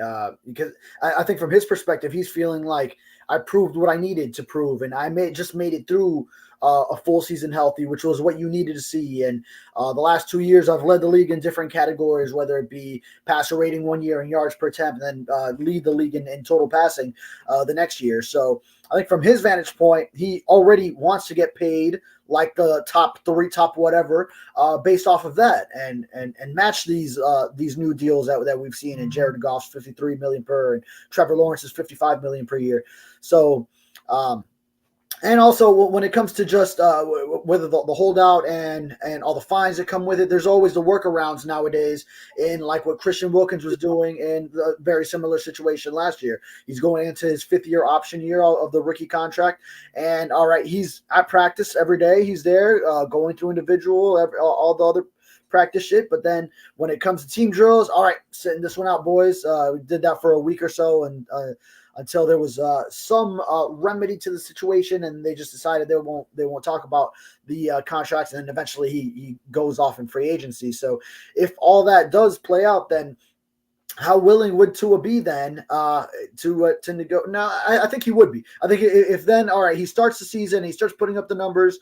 Yeah, come back around to me, and yeah, if we can meet the figure that we wanted on our side, go ahead and give it to me, because also at the end of the day, there are the 2 years of franchise tags the Dolphins can use if it does get to that point, and the ball's not really in his court when it comes to that. Of course, he could put up throw a fit over it, but at the end of the day, it would behoove him to be the best quarterback he can be for himself, and then whether it's with the Dolphins or if he's really taking a hard line to audition for any other team that would pay him the all that top dollar down the road. But let's not get ahead of ourselves. I do think eventually the sides will come to an agreement and put a bow on this. Yeah, I just think that the agents are pushing for, the top dollar, and hey, no, this is what and then they're saying, yeah, no, we need to build a team too, so we can't go crazy.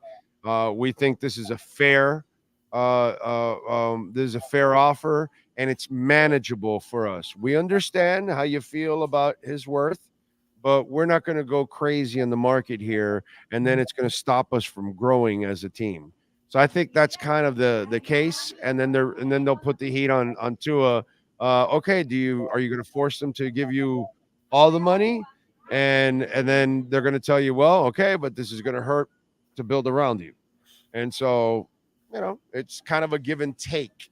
So I think that's what's happening here, because you've got an agency that's going after top dollar.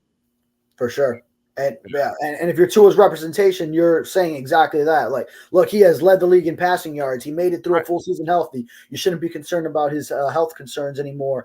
And the previous year, first one under Mike McDaniel, made that huge year 3 leap and had the 25 touchdowns to 8 interceptions, and led the league in passer rating and yards per attempt. But then on the Dolphins side, you're saying, yeah, but hold on a second. I mean, that was only 1 full season healthy. There's still a lot of lingering things that are overarching when it comes to this, and also that the roster we have built around Tua in bringing in Tyreek Hill, having Jalen Waddle develop along with him, and the run game, everything else that has played a huge part in Tua's development, and that we want to continue to build a roster around him. That we don't want to have to find out, can he do it by himself when he's getting paid top dollar. We would like to keep building this roster around him so that he has all the tools that he needs, that we've already seen are effective when he has all the tools. We don't want to go finding out, can he do it himself without a receiver? Just keep putting a solid roster around him. Yep, I agree with you. All right, what are you working on this weekend so folks can check you out before rookies report next week? Yeah, just all of my portions of the Countdown to Camp are up. Perk and I, we kind of like switched off on weeks that we were working on these. So Perk has another series of Countdown to Camp storylines coming up. And then I will just be previewing training camps begin and then getting into it once they report and start practicing next week. You got it. Follow him on Twitter at @DavidFaronis_ and catch his work there at the South Florida Sun Sentinel. David, as always, thank you, my brother. Have a great weekend. We will catch up on Tuesday. Yes, sir. Sounds good. Thank you. There you go, David Faronis. And, of course, Welton Rayom. The best. They are Bulldogs. They are your left and right tackle. Bankruptcy, a lot of folks, unfortunately, are dealing with it because, they tell you, inflation's down and all that, but it's kind of hard to get through this economy. And so, unfortunately, some Americans are dealing with some tough financial issues. Call Welton Rayom. They can get you out of those issues and get those creditors off your back. 954-966-4646. Homeowner property damage, condo damage, business owner claims. Any storms, any water storms, any water damage, any hurricane damage, whatever it is, call Welton Rayom. They have their own adjusters, and then they will send their adjusters, and they will call the insurance company for you. You won't have to deal with any of that. The only thing you got to deal with is picking up a check at the offices of Welton Rayom in Hollywood. 954-966-4646. By the way, criminal defense. So, you having some issues? Call Welton Rayom, okay? Any of you out there that had that issue with the Copa, couldn't get in, you got issues with your tickets, whatever, Welton Rayom. They can help. 954-966-4646. This has been another session of the Welton Rayom Miami Dolphins Report with David Furones. At Welton Rayom, they don't get paid unless you win. They handle complex personal injury claims caused by the fault of another in both state and federal courts. They handle auto, trucking, motorcycle slip and fall, and bicycle accidents. Call 954-966-4646. Welton Rayom can help. All right. Bitcoin at 63,560. All right. Oh, you are a treasure for Miami Radio. Thanks for sharing your gift with us. Well, that is very kind of you, sir. Very kind of you. It's too kind, but thank you. I don't know if I deserve it, but I appreciate it. That's for sure.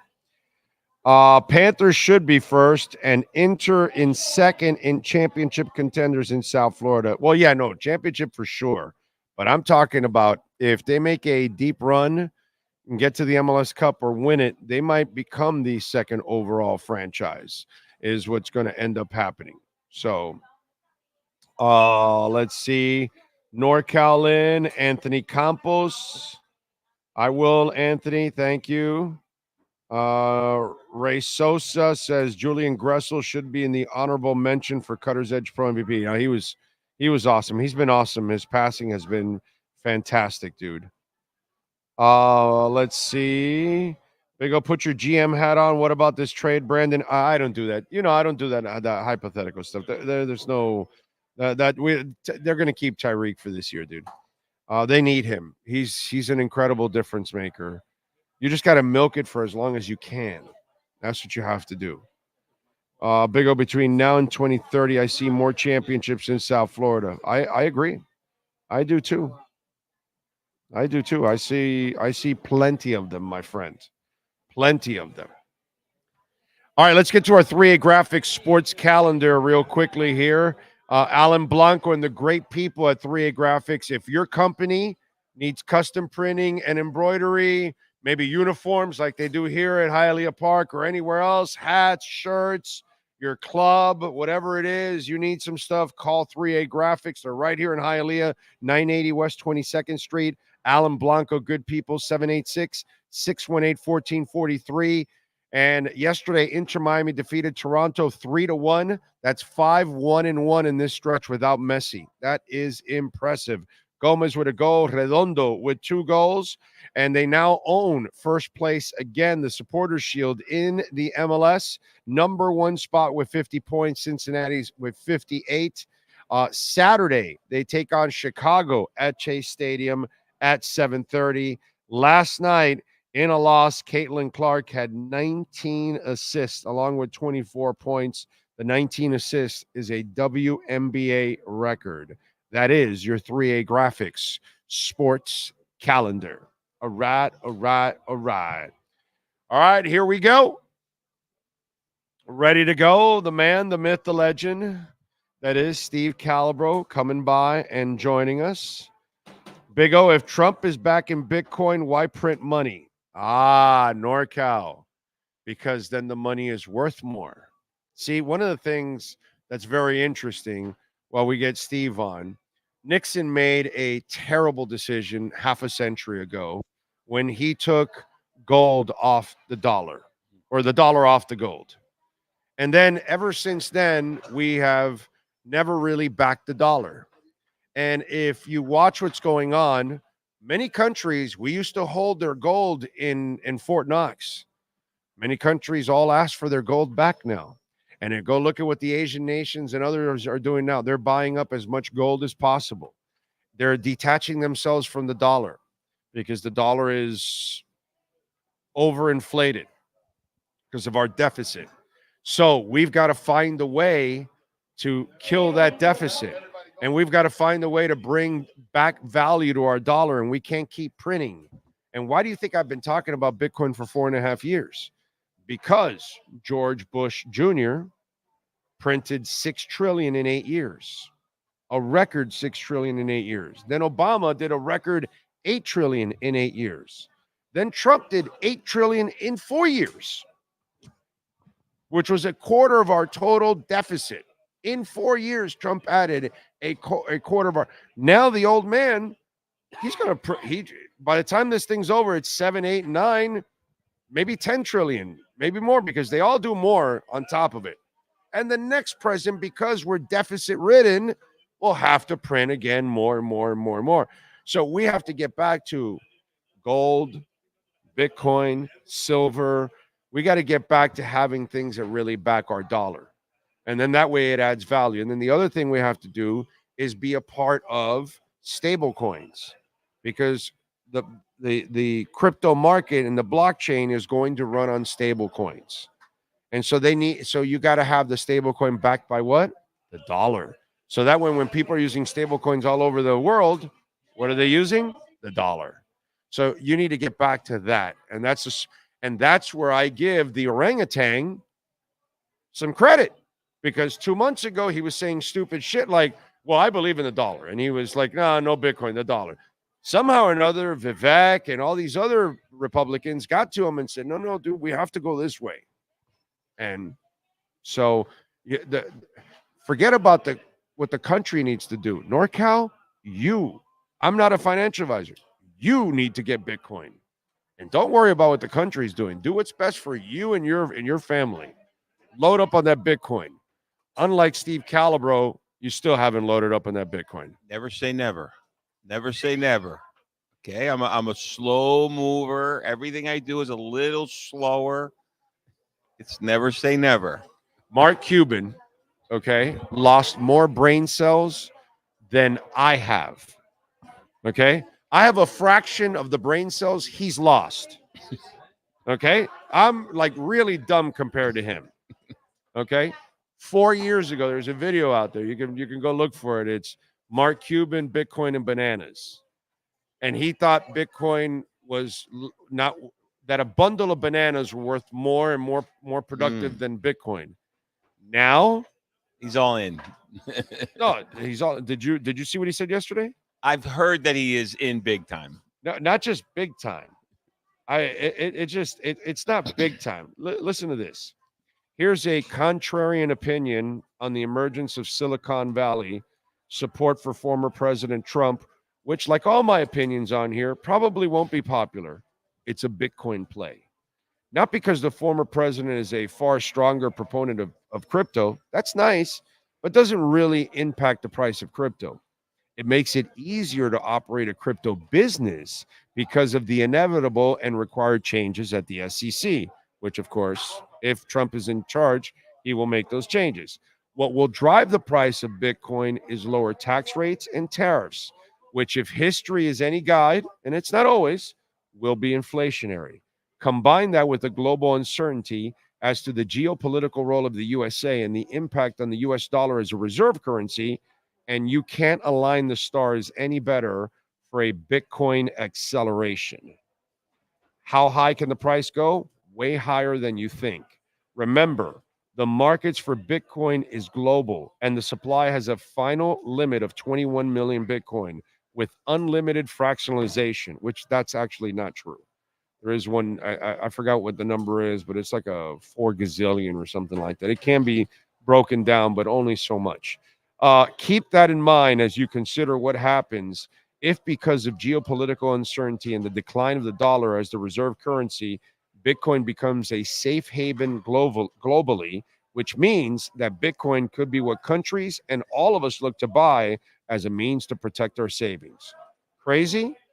If it already is happening in countries facing hyperinflation, El Salvador. And if things really go further, than we can imagine today. And I'm not saying they will, just that it has a possibility somewhere above zero, then Bitcoin becomes exactly what the Maxis envisioned, a global currency. This is a guy that said 4 years ago, people evolve.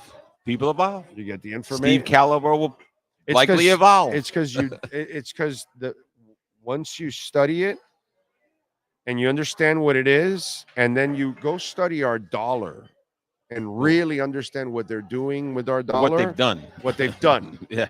What the last 4 presidents have done to our dollar to destroy Nixon it. didn't help the process either. Nixon didn't help, but these last 4 guys make Kinko's look like they don't even belong in the printing business. Okay? All right? Like, forget about it. Forget about it. But as they say in Jersey. In New Jersey. Forget about it. Of course, New Jersey would know, right? Yes, but exactly. the one thing I do have to say, Bitcoin is something you have to really spend some time learning about. You have to. And as you get older, you have to remember, as you get older, you get more conservative in your investments. So you got to be careful. There's a blend. I have a good plan that I'm going to. The younger people are the one that are more into crypto. Yeah, but even people my age are not. But forget about crypto for a moment. Conceptually, younger people are, and should be into stuff that is a little more risky, just a little more, because you have time to make it up a bit. Now, I have a plan, and you have more potential to make more money down the line. Absolutely, but I have a plan that I'm not going to disclose today. But for Steve Caliber and Bitcoin, I've been thinking about it. I had an interesting idea. And it might be a great play for elderly. I'm calling myself elderly now. For people that are in their home stretch years, okay. If you break life into 4 parts, let's say we live to 100. I'm approaching the third turn. You know what I mean? Like, I'm going into the 4th quarter, right? I mean, I got an idea for you, doggy. Well, I got an idea for you. Your idea, but I'm going to tell you mine. I got an idea for you. Go ahead. Your next giveaway. Oh wow, it's not bad. Not a bad idea. Do you know the pub you're going to get? Not bad. For giving away an entire Bitcoin. You give away $50,000 cars all the goddamn we gave away time. $50,000 2 weeks ago. So then what the hell? Yeah, that's interesting. That's a great idea. It's a great idea. I know that. That's a good one. I know that. Wow. Let's tell you what. This guy's not just a pretty face. Anyhow, so well, Sean kind of now you're reaching with the pretty face. Yeah, shit Sean's head went like in a direction I never seen him go so sideways on his neck is a little longer. We're giving away. They'll pay him. That's is. So let me tell you what we are. Posturing at its finest. So, moving on to the Bitcoin, now I have to go talk to my internal people. Now you give me homework. I come to talk to you about the great promos we have at Hialeah. I got homework. I can help, and you can. I can help you with all that, with the purchasing and all that, and I got homework. Okay, but that's pretty. But it's a great idea, actually. It's a great idea. I know. Anyhow, we have some great promos. And by the way, you need to purchase it right away. Oh, because it's going to go up fast. Yeah, even if you're doing it a month from now or 2 months from now, you need to go like right. Trump next Thursday in Nashville. Okay, it's a Bitcoin convention. He's one of the speakers. Oh, okay. The names that are there are enormous, and then Trump's also there.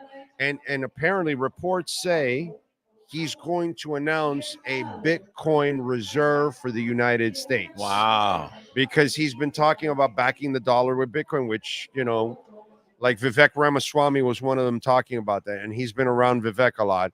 And I think Vivek got in his ear, and Tom Emmer got in his ear. Some of the young guys. And then, well, let me tell you, Tom Emmer. Vance is pretty young too. Maybe he's into it. I don't know. Tom Emmer is maybe my age, a little older, and he knows more about Bitcoin and crypto technology and blockchain. Well, he's embracing it. Well, he's the one that writes the bills. Yeah. He's the guy, bro. Yeah. He's my superhero. And I don't care. Again, I don't give a shit about the politics. Yeah, the party stuff is like. I care about my bank. And notice, I don't talk about those culture issues. I never talk about any of that shit. I only talk about. Well, everyone's got a million opinions. So I don't care about that. I'm not going to change your ways about this or that. Yeah, you're going to talk to me. But I'm going to talk about money. You want to make money, or don't want to make money? I think we're all in that same religion. Pretty much. Right? Pretty much. I think some we're all- version of the religion. Yeah, Some version you of the know, religion. So, I was telling you to pray at a religion at 16,000 and at 20,000 and at 26 and at 30 and at 50. And I'm telling you, 62 now it's at 63 something, but it'll be at 100 something by the end of the year, but it's going to be at 1 million by 2030. I know. I know it's hard to wrap your head around it, but when there's a finite amount, and when it goes, it's going to go like overnight, like this. Exactly. It's going to run. God candles are going to hit, and it's going to run 10,000 like nothing in a day. This is maybe not a great example, And but then that's when the greed is going to really pop but in. things, commodities, and that's what it is. It's a commodity. Exactly. So they are interesting how they go. So Tesla. I haven't had Tesla, right? So I bought it like around 200, right? And then it went down like 140. I'm like, Jesus Christ. I get into Tesla, and all of a sudden, Tesla's down 140. In the last 30 days. But you bought more at 140, right? Yeah. No, I bought not the same amount. I bought half of what I bought. Doesn't matter, because I thought it was. So you lowered I your couldn't overall afford price. the same, yeah, I lowered it a little. I didn't lower it in half. I lowered it like 3/4. So that's smart investing, my in the brother. last 30 days. Congratulations. Up 100 points. Over 100 points. I know. Like it didn't move for 9 months. Right. Like it was literally within a $10 up and down. Like I was like, what the hell? I bought the. I got a buddy. I got a Tesla buddy of topped out, mine, right? dude. I got a buddy of mine that calls me every 2 weeks, bro. When's Bitcoin gonna pump? I go, bro. Have you been buying? Well, the Thursday thing is interesting. I go to him. I go, have you been buying? And he goes, well, no. And I go, that's what this is, dude. This is accumulation time. Yeah, because it's gonna burst. In other words, don't hope for the bust. Hope for it to stay down. Like I got sexually aroused when it hit the 50s the other day. I was like, yeah, I'm buying more. Let's go. This is my last time. When it shoots up and it gets to 6 digits, you'll never see these numbers ever again. And when it's at 500,000, you're going to sit back and go, holy shit. Damn, I listened to this idiot all the time talk to me about it when it was at 20 and at 50 and at 60 and at 70, and I refused to get in it. And now it's sitting here at 500,000, and now it's sitting at 750,000. Now it's sitting at 1 million. And, now I can buy a sliver that is so, And it's hard. It doesn't grow exponentially as fast when it gets bigger. Right. Exactly. And so, it just. It might not grow at that point. Anyhow, it will grow. It won't stop growing. It'll be perpetual. Yes. It will, but it kind of goes like this. It won't be parabolic. Yeah. It won't be parabolic anymore. It doesn't It'll be very gradual. Yeah. I know what you're saying. You're right. All righty. So we got some promos here. I want to talk about promos first. When are you giving away the Bitcoin? Well, no, that. I'm sorry. I got We're going to meet with. We're giving away good old fashioned cash. Okay. We decided, now we know we're a little old school with cash. All right. But, That's right. We like cash too. All right. Cash is nice. Cash is good. It's temporary. It's current. Maybe October. We already got September done. But maybe October, November, it's a Bitcoin holiday season. I don't know. It sounds like although we better buy it sooner. Better buy it now to give it away. Yes. Yeah, that's a tricky one. We got to figure that out. So now he's got multiple homework assignments. It'll be funny as shit. They're gonna buy the Bitcoin, right? And then 2 months from now, when they want to give it away, it's 80,000. And they don't want to give it away. And they're gonna go, F this, dude. We're keeping this shit. We're cashing in our 20,000. It's like, what are we doing? What are we gonna? No, let's give half of the Bitcoin away. Well, anyhow, this month, this Saturday, next Saturday, and the following Saturday, we're giving away good old fashioned $10,000 on the slot floor. $10,000. That's nice. $10,000 each That's Saturday. nice. Each Saturday. Drawings are from 3 p.m. to 12 midnight every hour. Now it's a little tricky. That's 1/6 of a little Bitcoin tricky. for It's me. a That's little- the way I look at it. It's a little tricky. So on the odd hours, the odd is not as good as even. Right. Although I like to think the other way, but odd. If you win on the odd hour, you win $200 free play. If you win on the even hour, it's $1,000 cash, and we're Okay. giving away $10,000 in cash. Okay. All right. So every hour there's a drawing from 3 Either o'clock way, to midnight. Either way, you're winning. Got to be here. We're giving. We just keep calling names until somebody's here. We Right. give it all away. We don't like, oh, nobody's here. And we want. And if you like the slots, the loosest slots in the state. There we go. Now, in about a week and a half, you'll be test driving the Alfa Romeo SUV of the year, green. Remember, it's August 31st. You got to send us that imaging so Sean can put some stuff together for you guys. I'll have that. Certainly Yeah, will. let's do that. Remember, it's August. It's so Labor Day is very odd weekend. So the Labor Day Saturday is actually August 31st. Oh, okay. Because, yeah. So it's August 31st, Saturday. What time? 1 a.m. There you go, which is really gaming time. We talked about gaming time. Sean knows. Gaming time. Are you here at 1 o'clock? Okay. All right. As long as you're here in action. I haven't won yet. As long as you're in action. You know, I just talked to the guy yesterday. It's a true story. I won't say his name, but he won the $50,000, and he was downstairs. Oh, nice. He won the $50,000, 2 weeks ago, and he's been doing pretty good on the slots too. He loves that. You know, the most popular slot machine at Hialeah Park and throughout the United States. Dragon Link, man. Dragon Link. It is on fire. And we have 5 banks. 2 regular.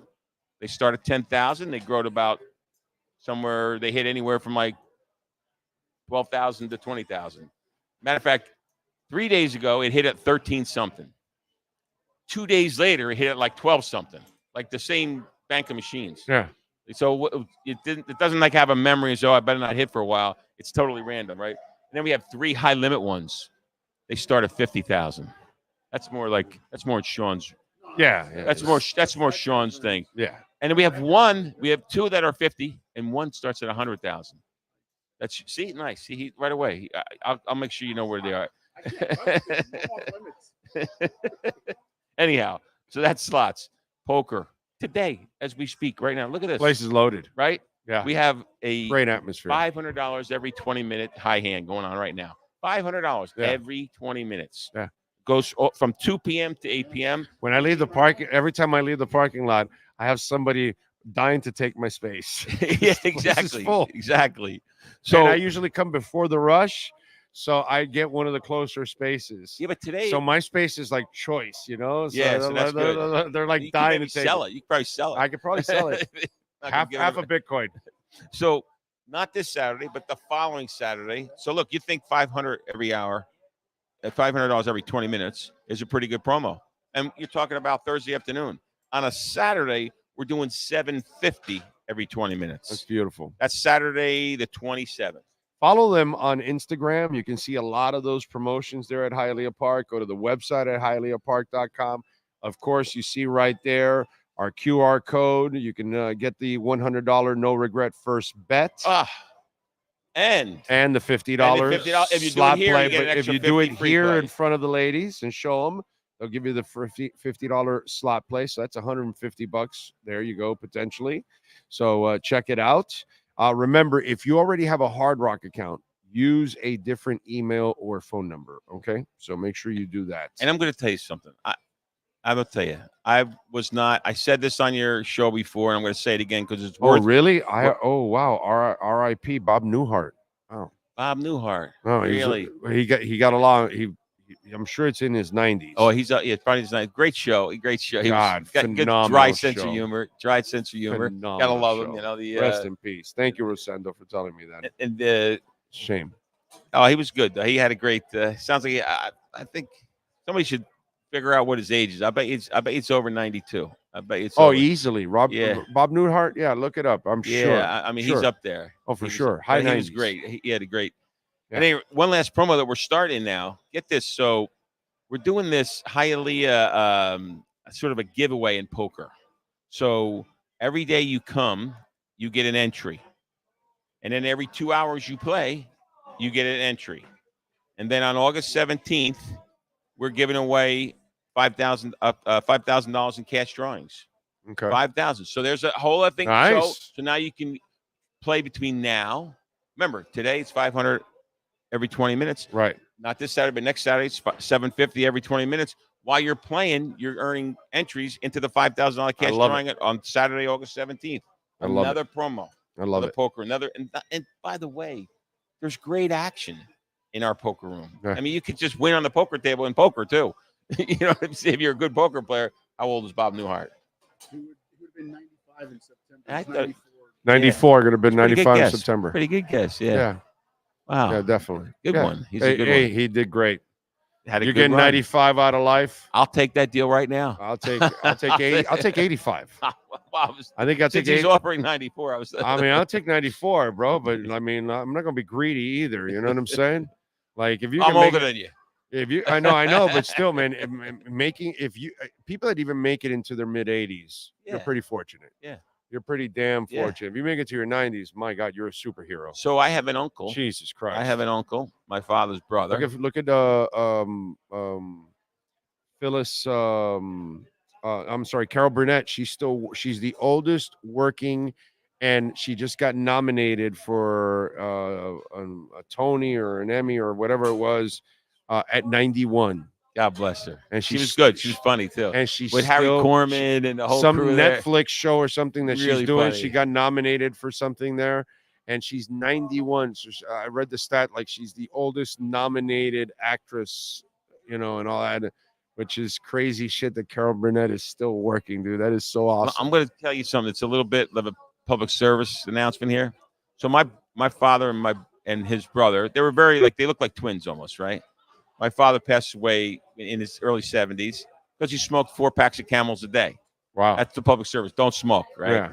My uncle, his brother. He did pretty good even smoking 4 Camels. My uncle, who's like a twin to my father, is 102. Didn't smoke. He didn't smoke. Okay. So he lives by himself. He takes care of himself. Okay. About 3 years ago, he was like 99, and his 2 sons and the daughter-in-laws, they were saying, hey, Dad, you gotta, Uncle John is Uncle John, you gotta, for me, it would be Uncle John. For them, it's Dad. Dad, you gotta stop driving. So he kind of sort of agreed, right? But it's during COVID. 99. At 99, so, bro. Sort of agrees, right? That's so a now badass of badasses. Wait. So one day he's like, he's home. He's kind of, all cooped up during COVID. And he's like fed up with it. So he says, I'm going to himself. He says, I'm going to the grocery store. He sneaks out in the car, drives to the grocery store, figures no big deal. He buys a few things. He gets snagged. My cousin's wife sees him at the grocery store and he gets snagged at 99. At 99, right? And he's still awesome. alive and taking care of himself. I called him on his 101st birthday. I was like, are you kidding me?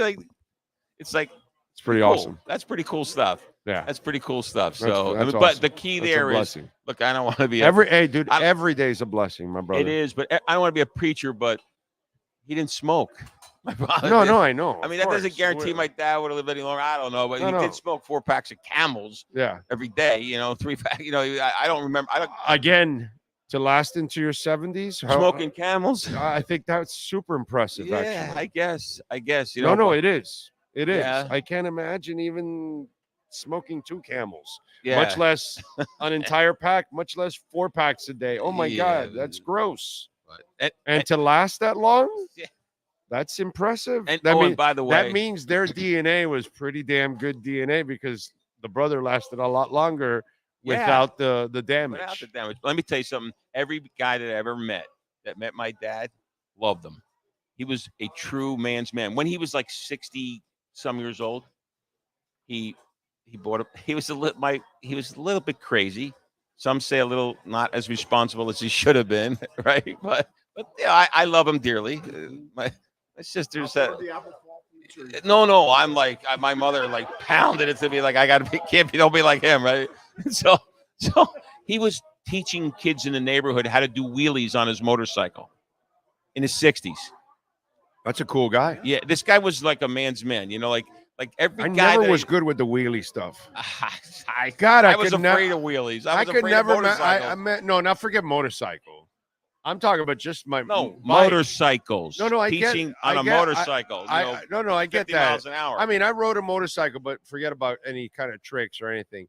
But even on just a regular motocross bike, because I did the motocross bike, and my buddy could do the wheelie thing. I was always so pissed. I could never master the wheelie, bro. I sucked. Listen, at my that. dad. This is. I love terrible. my dad. I love him dearly. But there's a story that he once got laid off. I don't know whatever something happened. Right? He went out. He bought a boat. So his friend said, "What are you buying a boat for? You just got laid off." He goes, "I'm gonna have more time to use it." Right. Had a whole different approach to life. I loved him. My sister, my older sister, loved him. My younger sister was a little upset with him, but she loved him too. She loved him too. But he was a tough one. He was a tough one. But man's man. But that being said, we could go into what. So he used to bet. He used to do some little sports activity, we'll call it, right? And I used to say, I was so naive. I was a kid, and I said, Dad, I don't get it. Like, you're yelling at the TV. Last week you were yelling that the Giants were, you were rooting for the Giants. This week you're rooting against the Giants. Put two and two together. He's right. booking games and stuff. You know what I mean? So I don't put that together because I'm like 15, right, or maybe whatever age I was. But he was just truly that kind of guy, which leads me to this. That was my dad too. Sports betting. I'm a converted live betting guy, and we talked about this before. I will tell your listeners. I'm about making money, bro. I don't care what you make. If you put $20, if you watch a sports game, value. No, but if you're watching a game, it's fun. You put $20 on a game, it's more fun. Yes. You start betting live bets, it gets even more fun. Yes. Even if they're $10, and it's better $20, value. It's absolutely better value. Better value because you get the climate of the game. You have the real environment. The feel of the game. To predict what the environment's going to be, it's actually even harder. I had 17 bets for the Super Bowl, and probably 15 of them were live bets. But they were $10. Did you check yourself into a facility? No, they're $10 each. Oh, okay. No. No, you see, you're misunderstanding. I'm just saying. I was betting. Listen, 17 bets in the Super Bowl. 17 bets, 15 live ones. They were like $10 each. Come on. I won some. I lost some. I won some. You still living at home? I'm telling you, it makes the game more fun. It makes it makes viewing the game more fun. Yeah. Try it. Just try it with $5 bets. I don't care. It's really amazing because you're like, oh my God. Oh, he's going to throw a second interception. He throws a second. Like you're rooting. There's a company. There's a company, Rollbit, by the way. And it's a crypto company, but it's a online crypto gaming. Crypto game. So you can bet your Bitcoin or Ethereum or whatever, and win crypto. And win. Same thing. It's money. It's money. You're betting money, but it's crypto style. So you're able to, make your wagers in crypto version downstairs of it. in due time. Yeah, it's gonna happen downstairs. We're gonna go. So in slot machine world, you're gonna go to an option to, not required, but an option to go to cashless. So you'll go to cashless. So you won't come in and put a $100 bill in there. You'll just download from an account to a wallet, and it's like it's gonna happen soon. Yeah, right. We'll be on this show talking about went cashless. Not that it's required, and maybe only 1 out of 5 people use it. You know how you do it, right? You make a Hialeah coin. No, that's the next phase. No. So what I'm saying is because they're going to connect their bank account to it. Right. Okay. Technically, sort of. Or they put a $100 bill or whatever it is, and then what they do is they get Hialeah coins, and then the Hialeah coins are the ones that you end up betting, or you can turn it into Hialeah money. Here's the problem. So our problem is that we're highly regulated, which is good. When you're heavily regulated, it's good for the customer. This way, nobody's cheating you, right? But we have to get there you go. 888 admit it. Let me take a picture of that. No, no, in New Jersey, I'm going to digress now. You said 1-888 admit it, right? In New Jersey, it's and they should have Steve's picture on. Oh, they were $10 bets. Aren't you the guy? They were $10 $10 bets. So listen, in New Jersey, it's bet with your head, not over it. That's the admit it phrase. I was betting with my head, not over it. I was betting with my head. All right. So how many of those bets did you win? No. I said I did that on purpose. I did that on purpose. So you are living under a bridge. No, it was. I ended up winning about $30. So I must have won, 2 or 3 more than I. So $10 each. So he was 3 and 14. No. No, not at all. No, I was 9-6. Oh, 9-6. Oh, 9 okay. and 6. So you won 3 over the total bet. I won $30. You know? Oh, I thought you only won 30 out of 3 bets out of 4 out of 17. No, I That's netted 30. I netted 30. Okay. He had me 3 and 13. 3 and 13. That's a really bad. I had you under a bridge. 3 and 13. I had you broke. Don't ever listen to anything I've ever said about 3 and 13. You know, No, I was 9 and 6. I was 9 and 6. Okay, all right, 6. just check it. Just want to make sure. 888 admit it. Just check it. That with your head, not over it. Anyhow, so one last question. Miami Dolphins. When did they make the announcement that the Tua deal's over? I think sometime in the first. Well, I've gotten all of this wrong from the get-go. It's just getting way too long. But now I'm thinking it goes a little bit into training camp and then they settle it. August 15th is over with. It's got to be done by August 15th. Yeah, I think so. Yeah. I think so because that's midway through preseason and stuff. At least there'll be one game or one already. game or something. Yeah. So yeah, I would go with that. I would think that by then this whole they'll get it done. I mean, I know. I'm not worried about it. I'm not worried either, but it's like, how many times can you read the article about, they're talking Because they got nothing else to write. I guess. There's no news, so they got nothing else to write. This is the slowest time of the year. It's just the way it is. Yeah, I guess. We're lucky that the Panthers extended it for us. Oh yeah. At least Because the Heat were out from the get-go and all that, and at least we had that. And I mean, I follow Inter, so I'm having a blast with the Inter Miami season. But I know not everybody's like they that. only have 6 regular season games left. Right? 6. Put your mic. They up. only have like 6. No. Oh, 6 home games left. Yes. They have 6 home games left. Yes. Yeah. There's 32. Yeah. So Or they probably got 34, about 34, they probably got I think. about 10 or 12, 13 games left. Yeah. They're 2/3 through. Yeah. They got 6 home games. I just looked at our tickets that we got. Yes. At any rate, just wanted to go over the promos. Lots of promos at Hialeah Park. Yes. You saw the picture of the Alpha Primera. Nice. I love the suggestion. See, that's a good suggestion. Bitcoin.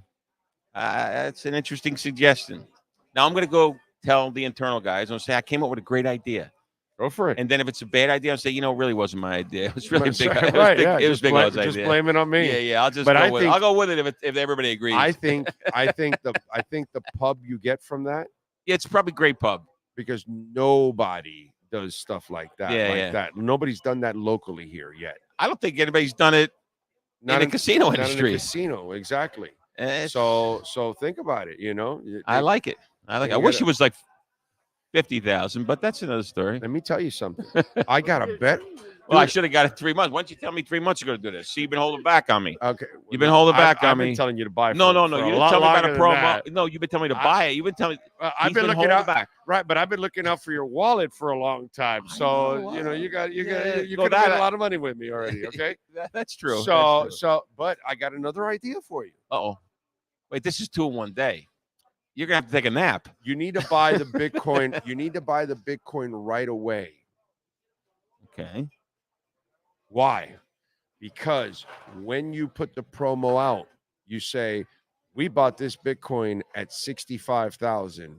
It is currently at 80,000. You are at 15,000. You're already up 15,000. You're already a winner. You're already a winner on top of a winner. And you can show where you bought the Bitcoin and where it's going. And then that becomes even more of a thing, because if you buy it right away, and let's say you're doing the giveaway, you can put it off.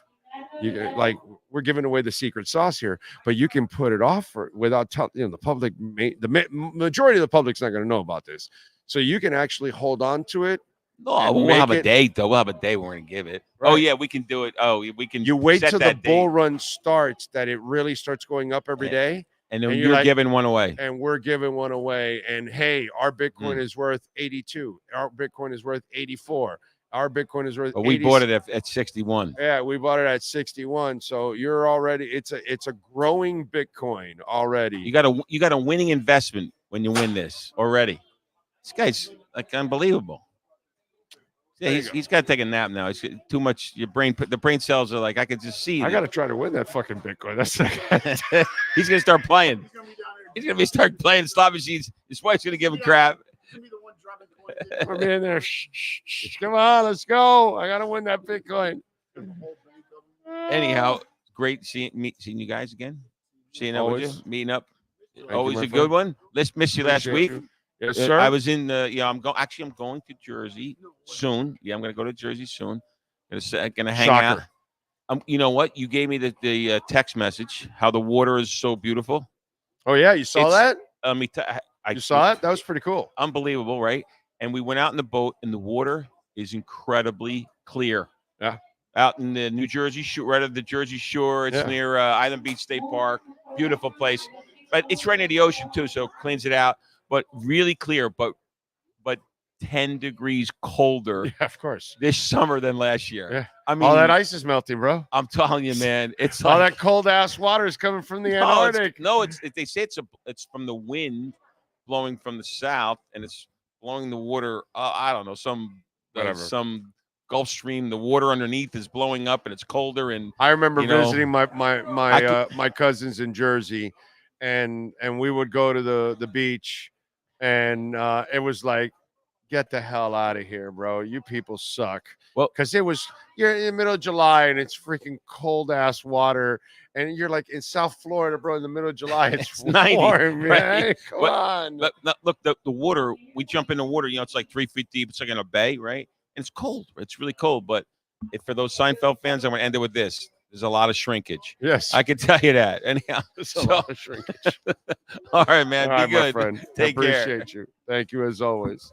There you go, the great Steve Calabro. And again, you got the no regret first bet. Take advantage of it there at Hialeah Park.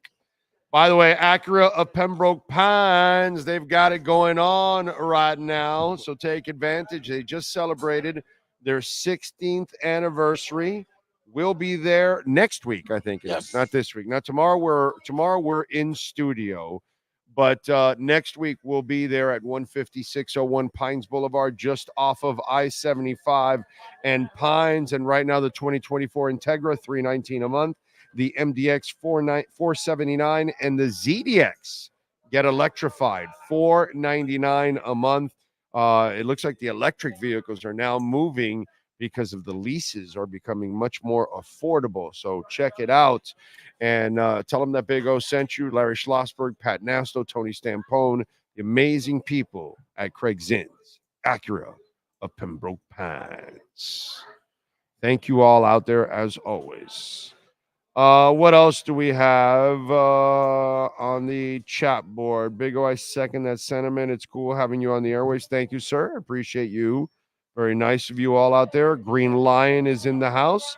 Panthers could be a dynasty. You are correct. Let's see. It was a VP because he is a no. I think the VP helps in the crypto side. And by the way, again, I don't care about the politics, guys. Notice I never talk about the culture stuff. Okay, I'm not worried. I'm not getting into that. I'm just talking about strict money. JD Vance is a super intelligent guy, and he completely understands crypto, blockchain, all of that. But it's not just him. It's all the others that have been around him. Cynthia Loomis, Tom Emmer, all of them have been around. I don't think Patrick McHenry and him may get along, because he's more of a middle Republican. So he's not as far right. So I don't know if Patrick McHenry and him get along, but Patrick McHenry is a very key person to helping us on the crypto side and all of that. So I think it's just an overall, a bunch of people have hit. I think that what happened with Trump was that he ran into a lot of people in his own party, because a lot of the Republicans are big into blockchain technology and crypto and Bitcoin and all that.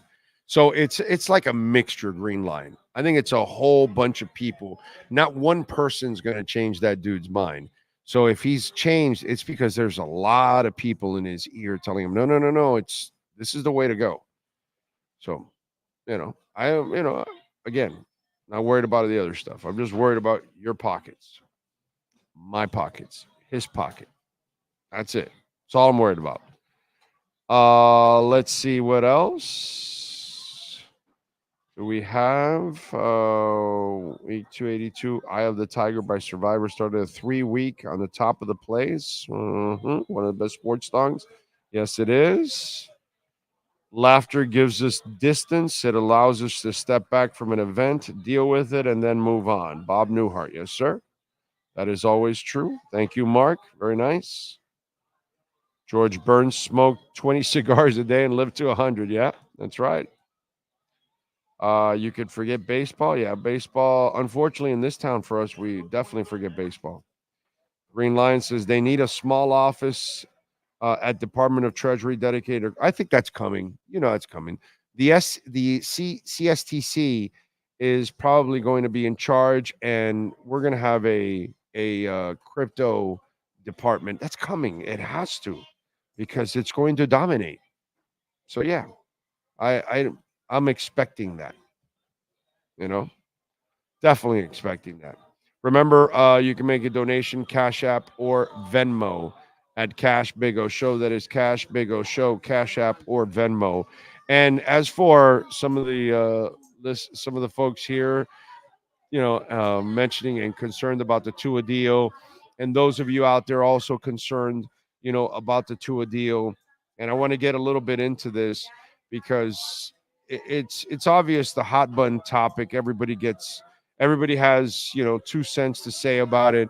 Teron Armstead was asked about the Tua Tagovailoa deal, and he was quoted as saying this: "It's going to happen. Of course, we stay out of the numbers and the negotiations, but it's going to happen. We need Tua to get anywhere that we're trying to go. All of our dreams, goals, and aspirations are reliant on number one. The Dolphins know that. The organization knows that. The city, the league." So it's really simplistic the way he put it, and yet it's 100% accurate. And that's why I don't think that it's going to be a lot of animosity.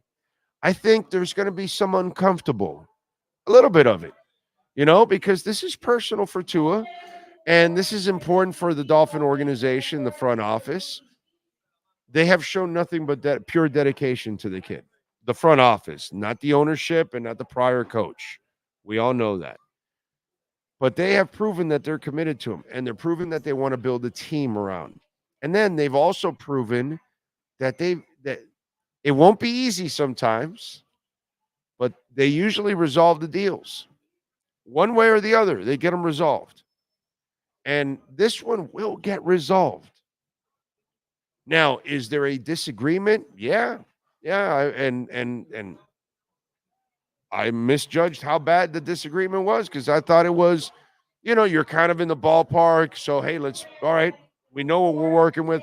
Let's build the rest of the team. And I kind of assumed that. And, even with 34 years in, man, I still learn things, and now I chalk it up to, hey, if this ever happens again, now I know it doesn't necessarily mean that, things are a done deal. So you live and learn. And clearly, I think that the Trevor Lawrence one put a wrench into a lot of this stuff.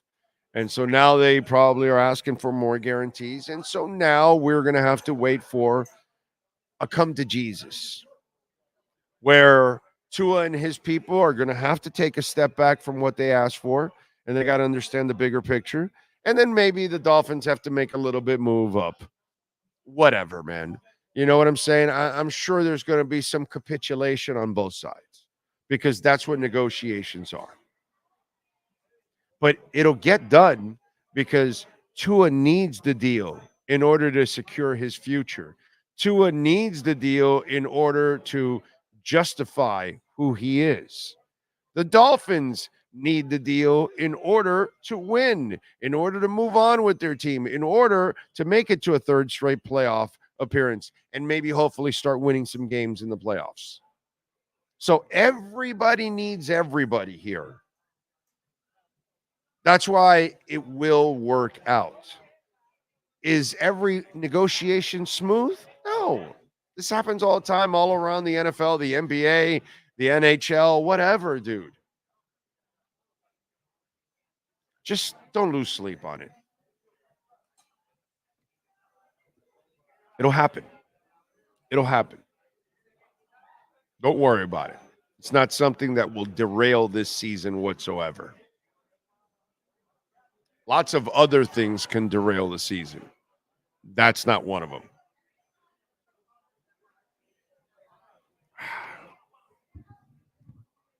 Let's get into a little música and entertainment.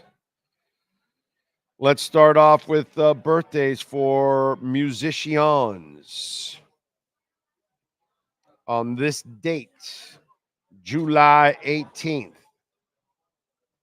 Darren Malakian, guitarist with heavy metal band System of a Down, born on this date in 1975. Daniel De Los Reyes, musician and Grammy Award-winning country music group Zac Brown Band. Let's see, Nigel Twist, drummer from the Welsh rock band The Alarm. Little 69 guns or whatever it is, right? Let's see, who else? Keith Levine, born in this date in 1957, guitarist for Public Image Limited. This is not a love song. Terry Chambers, drummer with the English group XTC. Hi. Senses working overtime. Let's see, Ricky Skaggs, country singer, born in this date in 1954. Glenn Hughes, from the American disco group The Village People. You guys were, some of you rockers were thinking another Glenn Hughes. He's the Macho Man, by the way. Okay.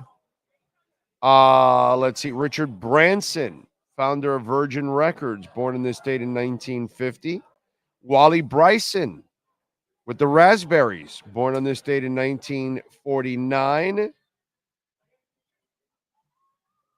And let's see who else. Martha Reeves, American R&B pop singer. Martha Reeves and the Vandells, born in this date in 1941. And that are the musicians born on this date. Let's go with birthdays. Why don't we? Vin Diesel is 51 today. Some of the best lips in the business. Priyanka Chopra is 42 years old today. The very cute Kristen Bell. She is 44. Everybody's favorite high school investigator. Nelson Mandela, born in this date. Back in 1918, we lost him in 2013. Canelo Alvarez, boxer, is 34. Wendy Williams, she is 60 years old. Talk show host. Noah Lyles, fast ass runner, is 27. By the way, I am watching. Do you have Netflix? Are you watching that Speed series or whatever on the Track and Field Stars? You should watch it. It's pretty good, man. Watch the first couple of episodes. And by the way, that Italian guy, you knew he was a choke ass artist. I mean, I already knew Noah won the race. That race in Paris. Not in Paris, it was a meet in Paris in 23. And I remember because I watch all the meets, so I'm a track and field nut, and Noah beat him, so I already knew the ending to that when I was watching it, but leading up to it, now I had the whole story of it. You guys should watch it if you're into it. It's great, man. Shikari and all these people are in it. It's really, really cool, man. I really am I'm enjoying it a little bit more than the Giants. I'm watching the Giants off-season thing, and yeah, whatever. But Noah Lyles, man, he's a character, and that whole thing of going 200 and then wanting to win the 100, but you kind of knew he had the Italians' lunch. And then you kind of knew with the Italian dodging everything for a couple of years that his punk ass just was a flash in the pan or a fluke, which was Michael Johnson. When Michael Johnson is calling you a fluke, you guys got to watch it on Netflix. Pretty cool. MIA, the rapper, she is 49 today. Also celebrating birthdays today. Who else do we have? Hell of a list, by the way, so far. Bam Adebayo is 27 years old today. Let's see. Richard Branson, 74. I think I mentioned that from the musicians one. Looks like that's it for big names. Sean, what wrestlers do we have born on this date? Carlos Colon, the father of Carlitos, is 76, and he also ran the Puerto Rico area for the longest time. Actually, I'm not even sure. He may still be in charge of that area. Robert Gibson of the Rock and Roll Express turned 66. Al Snow turned 61. Chastity, ECW Valet, turns 53. Joey Mercury turns 45. If you want to know who Joey Mercury is, he was a tag team partner with Johnny Morrison. But look up Mercury Hardy Boys ladder. If you're squeamish, don't do it while you're about to eat. Okay. Mandy Rose turns 33 today. Those are your birthdays. All right. Send me that link. All right. Let's go to music history, like we like to talk about today. On July 18th in 1978, Def Leppard made their debut in Westfield School in Sheffield, England, in front of 150 students. In 93, on this date, Rage Against the Machine protested music censorship by appearing at their Lollapalooza set. At their Lollapalooza set in Philadelphia, completely nude except for duct tape over their mouths. They refused to play any music and instead stood there for 25 minutes with the letters PMRC written on their chests, a reference to the Parents Music Resource Center. In 2001, Kiss debuted one of their more iconic pieces of merchandise, the Kiss casket. The coffin featured the band's logo, the faces of the group's members, and the phrase, Kiss Forever. Pantera's Dimebag Darrell was buried in one. In 1980, Billy Joel held the top position on both the album and singles charts. His record Glass Houses was number one, and the hit from it, It's Still Rock and Roll to Me. Bum, bum, bum, bum, bum. Woo! In 1989, Jefferson Airplane reformed after 17 years apart. In 2006, Pamela Anderson announced on her website that she got engaged to Kid Rock for a second time. And that's what happened today in music history. There you go. Back in Black, are you a fan of the AC/DC album? Well, it has reached a new sales milestone. Now, here we go. The Record Industry Association of America has updated its files to confirm that the Australian rock band's iconic record has been certified U.S. sales of 26 million copies. U.S. sales of Back in Black now sit a tie for third place, along with the Eagles' Hotel California. Topping the charts is the Eagles with their greatest hits album at 38 million copies, and Michael Jackson's Thriller sitting at number 2 with 34 million.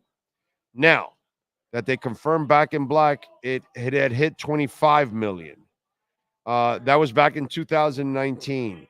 It's random process of sorts, as labels, as artists must pay the RII to certify the sales of the recording. As a result, it's worth noting that the Eagles may have not paid certification since 2018, and Thriller hasn't been updated since 2021. So it's possible that their sales figures could be higher than the current listings. Possible? Yeah, I'm pretty sure. But either way, still pretty impressive for Back in Black. I still remember as a kid, I remember going to, I believe it was Midway freaking Mall in a bus to go to a record store in Midway Mall to buy my Back in Black album, to then get back on a bus and take the bus down Flagler back to my house in Little Havana. Okay? I still remember that. And I was happier than a pig in shit. I don't know. Whatever it is. I was so happy. Really. Satisfied to, it's like, oh my God, I can't believe I have this album. It's a great album and all that kind of stuff. Because I wasn't driving. It was the early 80s at that time. I wasn't legal yet at that point. But I do remember it. Big time. Adele, by the way, is stepping away from music. She says, I don't have any plans for music at all. She says, I want a big break after this. I think I want to do other creative things just for a little while. I don't like being famous. I love that I get to make music all the time. So she goes, the residencies, these shows have changed my life. I desperately needed to fall back in love with performing live again, and I have. I needed to reconnect with my songs and remember what they mean to me, and I have. Being on stage over the last year, so up close and personal with the audience again, after all these years, has been truly extraordinary experience that I'll never forget. All the hilarious, soulful, wild, and heartbreaking interactions we've had are banked in my mind for life. So it's interesting because it's hard to maintain a level of success and keep producing great music.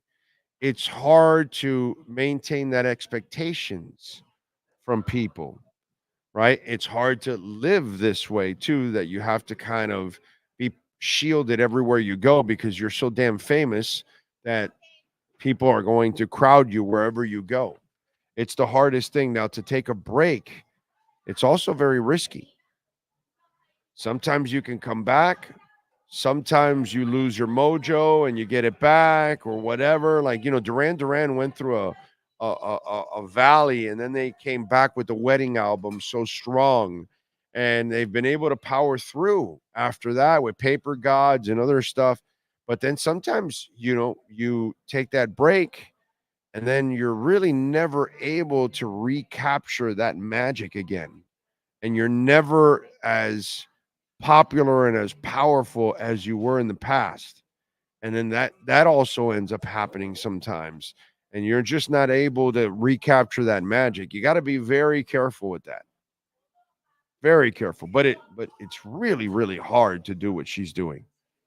It's hard, man. It's hard to live up to all that kind of stuff. It's not an easy thing, man. Maintaining the success. Really, really difficult. Happy birthday to John Glenn, first American to orbit Earth. Red Skelton, Joe Torre, and George Machine Gun Kelly. Nice. They weren't on that list. Let's see. What else do we have? My dad loved Red Skelton and watched his variety show all the time. Yep. He was amazing. Big O, other than playing basketball on the courts of Hialeah, did you ever play any organized sports in your life? Yes, I played organized football, baseball, and basketball all throughout my life up until 10th grade. And then I did a little football, and then I said, I want to skip and go to the beach and go have some fun. And so, I stopped organized sports my sophomore year of high school. But all throughout, I did organized sports one way or another, different things from the boys' club to the Falcons to all kinds of different organized sports as I was growing up. So, I did it. Yeah. But then somehow or another, I just wanted to party and have some fun. When I got to Hialeah High and Ocala Joe, who I see there, he's married to a T-Bread, okay? And one thing that I didn't realize either, because I was coming from the Little Havana area, because I had a divorce in my life, right? My parents got divorced when I was young. and I was living with my mom always, right? But then as I got older, I wanted to live with my dad because my dad was kind of cooler with me. My mom was a lot more stricter, so it was kind of one of those things. And so I moved with my dad my summer year of going from 9th to 10th grade. So I was at Kinloch Junior High, which is more over in Miami, but my dad lived in Hialeah. So when I moved over, I had to go to Hialeah High. I knew nothing about Hialeah High. I was set to go to Coral Gables High. I was set to be a Cavalier. And so I was going to go to Gables. Instead, I moved in with my dad and I went to Hialeah High. And the one thing I learned about Hialeah High was it was a great party school. We had all kinds of parties on weekends. We all would go out to the beach to go hang out in different hotels, all that kind of stuff. So I got intoxicated with the party life of Hialeah, I gotta say, and I wouldn't change it a bit, dude. I would not change 1 second because I had a blast at Hialeah High. I had a blast and I took advantage. I was never a bad dude. I'm not a delinquent or any of that, but I did party. I had fun. Okay. Definitely. Party and meet girls. That's and go to concerts or clubs. That's all my life rotated. So I left organized sports. Dude, I wasn't going to the NFL anyway. So it didn't matter. It worked out perfectly for me. I can't complain. I'm not the guy that can sit there and say, oh, I had the skill to be a Major League Baseball player, an NBA player. And I wasn't going to do that, dude. So by 10th grade, I was like, practice after school or Waikiki? 81st Street. Go over to, God, what was his name? What was his name? Oh man, for he ran the band Hammerhead, and we usually met at his house, and he had a studio and a pool, and or go to some of the things that we used to do is just go hang out with some of our friends that had rock bands, and we would go listen to them jam and all that kind of stuff. It was just, yeah, I had a different world, and I had a car. Also, I was very fortunate, super fortunate. My dad, rest in peace, spoiled the shit out of me. I had a car since I was in my sophomore year in high school. So once, you know how it is when you got a car, it's on, bro. It's on. You're living another life. And it's like, yeah, dude, I'm not going to sit there and do the Oklahoma drill. F that, bro. F that, dude. Nah, I'm going to go to Key Biscayne and go hang out, So, yeah, that was me. I will admit it. I will totally admit it. I did anything and everything to do the least amount of work possible and get ahead. So that was me, my brother. Ocala says, Big O, is today another Antojo Day at Chico's? I'm thinking about that. But I might just go stop at Chico's and pick up un pan con bistec. Instead of sitting there and having a meal, I just might pick up a steak sandwich to go and just continue. That's probably what I'll do. So, yeah, I think I'm going to go to Chico's and have me a steak sandwich on the way home. Am I the only one who's upset with the incompetence and non-accountability of the Secret Service? No press conference, no information. Bro, they're going to all get fired anyway. Okay? All right? The woman that was in charge, you cancel her ass like right away. Okay? Right away. That was unacceptable. I'm not a Trump guy. I'm not a Biden guy. But we can't have anybody taking shots at our presidents or candidates or whatever. No, that's unacceptable. I told you guys, how do you defeat anybody? You defeat them at the polls. Don't complain after. Don't complain if you're from the right and the left is having an advantage, or you're from the left and the right has an advantage. No, man.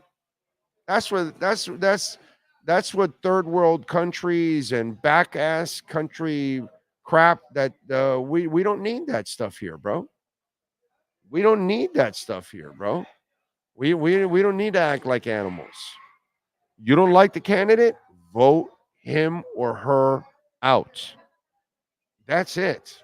We don't use violence for that kind of stuff. So definitely unacceptable. And how is that not protected? How is somebody allowed to just get on the roof there? But again, how did somebody blow John F. Kennedy's head off? How did somebody walk right up to Kennedy and shoot him? How did somebody shoot Reagan, walk right up to Reagan and shoot him? You know what I mean? This happens. Lincoln is sitting in a is it an opera or something like that? It was some theater or something. Somebody walked up to him and shot him right in the back of the head. This has been going on for 200 years. Incompetence goes on. You know, we had somebody bomb the Oklahoma building and the entire face of the building went off. And, you know, how does that happen? We had somebody put a van full of explosives under the World Trade Center. And then years later, we had somebody fly a plane right into the World Trade Center. All of this happens because incompetence happens in life. It happens all the time. It's not about a conspiracy theory. It's about incompetence. And everybody that's in charge when it comes to the Secret Service on that day needs to be reprimanded and fired. Period. End of story. And if you don't want to fire the woman that was in charge, then put her ass to be in charge of something that's not that important somewhere else, and put her away from anywhere being protected of anybody that's important, because that was a major screw up. And again, I don't care about either party or either candidate. I only care about your wallet, my wallet. That's it. That's all I look out for. So anyway, Think Blue Dodgers is listening in LA traffic. Wow. That is, and lighting up at the same time. So that's nice. There you go. Bake and jam. I like it. I like it. Oh, the wife concurs. Big party school. There you go. See, she knows. She knows. Hialeah High is one of the most underrated schools when it comes to fun. I tell my friends that all the time, and they're like, really? And I'm like, brother, you have no idea. We knew how to party in Hialeah. I mean, we knew how to party. Our pep rallies, whatever it was that we did, even if you went to a football game, you had a good time. Nobody has a good time at football games. We partied at football games. I mean, we had the missile base. Anybody in, Hialeah High, American High, HML. How many of you went to party over at the missile base? Come on, man. Come on. Let's go. Amelia Earhart. Before it was Amelia Earhart, we will go out there, take some booze, party, swing on the rope in the lake. You have no idea. Hialeah High was, I had the time of my life, dude. It was like a 3-year vacation. You call it school, I call it vacation. Seriously. It's just endless, the amount of good times that I had at Hialeah High. Yeah, it was just awesome. Awesome. Hialeah High sounds like a strain of weed. Well, it was a pretty damn good strain. Pretty damn good strain. So that's all I can tell you. Pretty damn good strain. Hold it in. Hodl like your Bitcoin. Hodl smoke, hodl your Bitcoin. Yeah, it's kind of the same thing. Yeah, pretty much.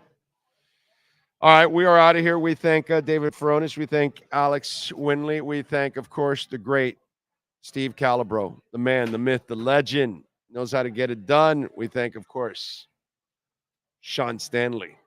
Yeah, mastering the entire platform every single day. We thank all of you out there. Please visit our amazing sponsors. All right. Caneswear, 10% off. Use our code Big O10, Cash App or Venmo, by the way, at Cash Big O Show. That's Cash Big O Show. Cash App or Venmo. Appreciate all of you out there as always. Thank you, thank you, thank you.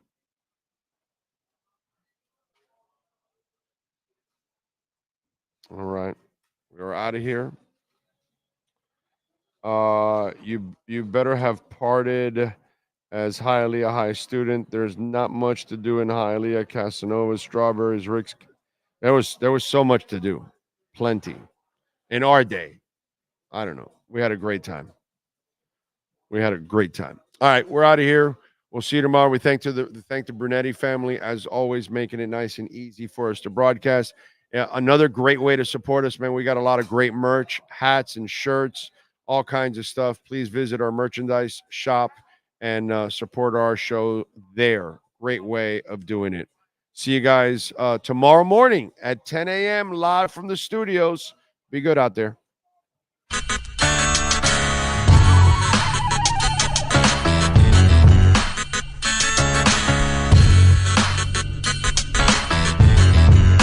This is the Big O Show. This is the Big O Show.